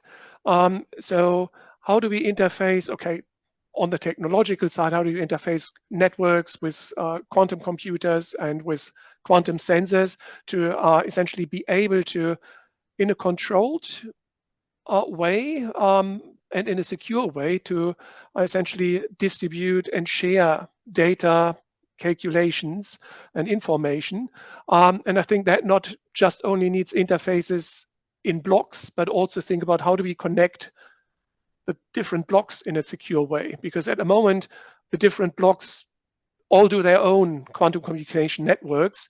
At some point we need some links between these to speak to each other, and how do we arrange that? I think as these develop and the individual components get more and more mature, it's important to think about how do we start to actually distribute that power? If we have a quantum cloud somewhere, if we are talking securely in one block, how do we essentially have a controlled and secure communication across and are able to essentially share data and knowledge, and where it makes sense to do that.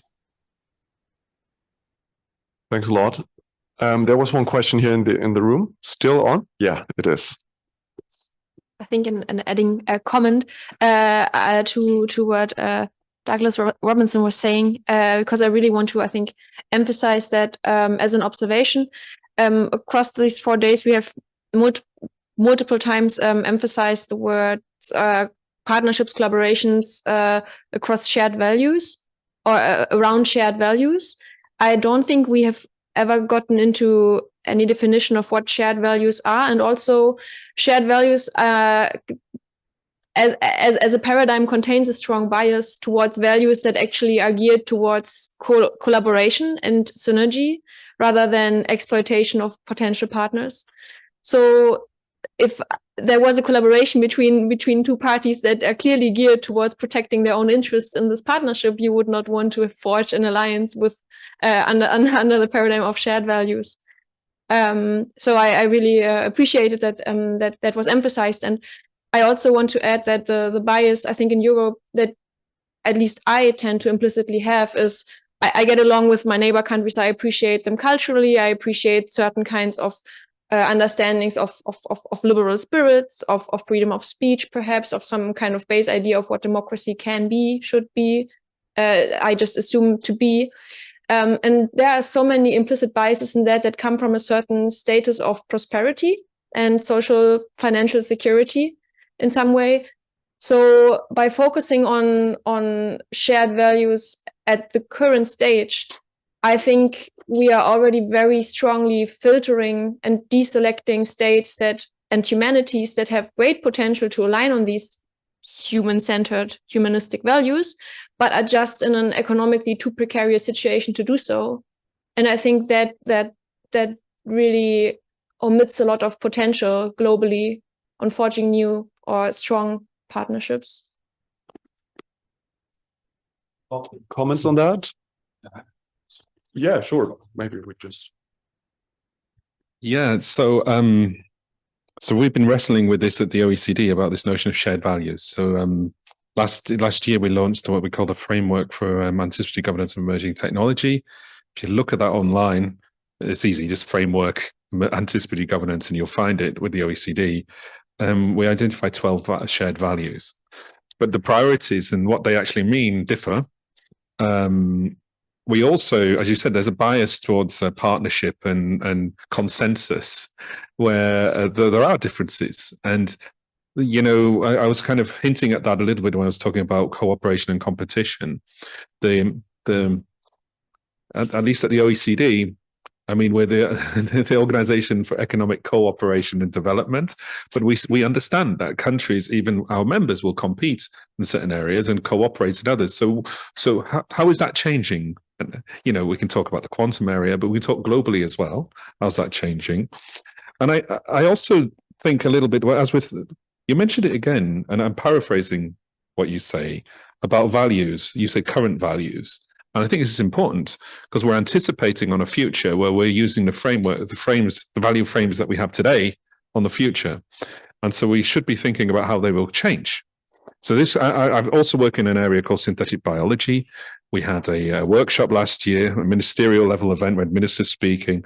And we had a lady from Tanzania, a professor, coming and articulating this very point, that the shared values about risk and what is the risk-benefit ratio is different in her country, where malaria is very large and genetic modification of mosquitoes is a very interesting thing to pursue, whereas in the allied countries, very risk-averse to genetically modifying organisms. So my point is, there are trade-offs, there are different priorities in values in different countries, and we should try to make those explicit and not try to necessarily reach consensus, although where we can is interesting and useful, and I should say that because I'm the OECD. But if I put on my academic reflexive hat and say, well, actually, lack of consensus is okay if it's not damaging, and also that you're transparent about that and what's behind them. So a rambling response, but No, I definitely understand. More question from the audience, maybe also online. There's one hand raised. Utkarsh, do you have a question? Sir, I want to answer the recent question that Kai sir has asked. Well, I didn't respond. So, do go ahead if you like to speak. Means that the question he asked that how do we interface quantum computer in a control way for a data transfer in blocks? So I want to answer this. Do it. Thank you, sir. So from my point of view, I think first we have to divide the logical blocks much like a classical systems. But as we know, in quantum system, these blocks are often mapped into qubits or qubits register. So to transfer these blocks securely, we need to use quantum channels as a key distribution, and in which each data block transfer is paired with a quantum key. This will ensure the encryption and safety of that data. And second thing I want to say that the implement of control quantum gate should be there. Means by programming a gate level instruction, we can control each block and process it and move and minimize the error. The third thing that I want to say that we should secure the block by synchronizing it. Means blocks will be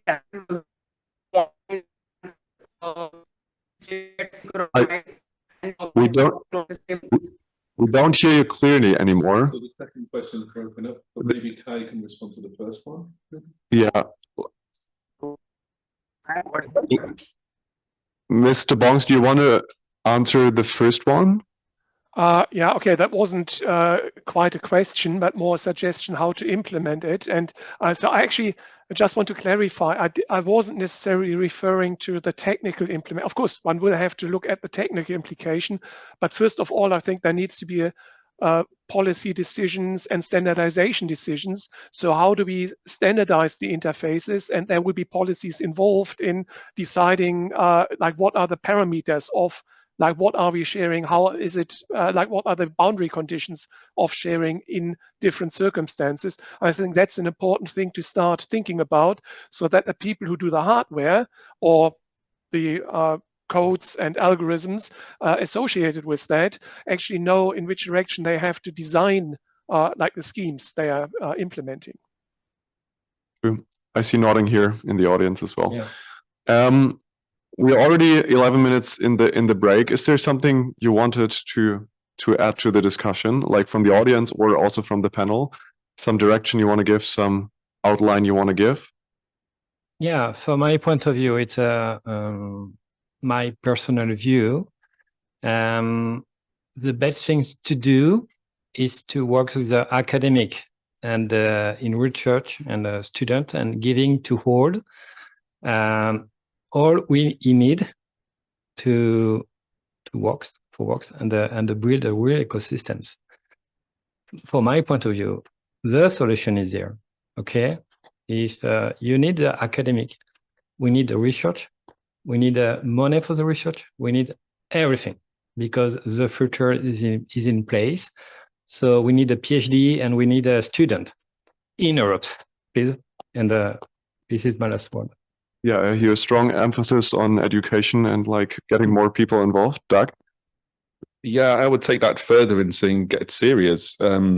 So one of the reasons I'm so interested in the ResQT network is the kind of discussions we have, but also sometimes I'm frustrated that we kind of reinvent ourselves sometimes in terms of tools and processes. And one of the key issues that I see in academia is there's less reward for implementing things that we think about, and more rewards about publishing new things. And so this is a bit of a problem for academia and also a bit of a barrier. I know many of the people in the network are quite proactive in engaging with decision makers and engaging sometimes with natural science or engineers or companies. But I think we have to find ways, and we, when I'm saying we, I'm putting my academic hat on as being a social scientist. Then I'll put my OECD one up. We have to think about how best to engage in this endeavor. Of course, we have to be at a critical distance, but also we have to be reflexive and embedded, I think, to do well. And so the question is how best to do that. There are a lot of lessons learned in quantum, and we should be exchanging on that. Maybe you did yesterday in yesterday's discussion. And yeah, and I think another thing is look at these tensions, dig into some of these areas where, for example, the trade-offs between openness and security. And openness in terms of open science and sharing things and security, but also openness in terms of IP. You know, companies need to capitalize on their investments, but they also would like to be open as well. And how do you tackle that tension? So those are just some thoughts. Definitely thoughts we also discussed the last days, I feel like, and this question, like how much academic research, how many white papers, how much like discussions with policymakers you need to do to actually influence. And yeah, we got diplomats involved here a bit. Mr. Bongs, some concluding words from your side, or like not the pressure, but if you want. Yeah, just one thing. I think we also need to start getting the system innovators involved. So not just the quantum physicists, but effectively like the people who, like everything we are doing is going into a very large, complex system of systems, in particular if we talk communication networks. Yeah, quantum communication is in principle quite different to how we do communication right now. And yeah, as people say, or some people say to me, if the public or even many companies have to trade convenience against security, convenience wins. Yeah, people are not secure on their own as a value. Like people share everything on social media very easily, even in high government circles in some places.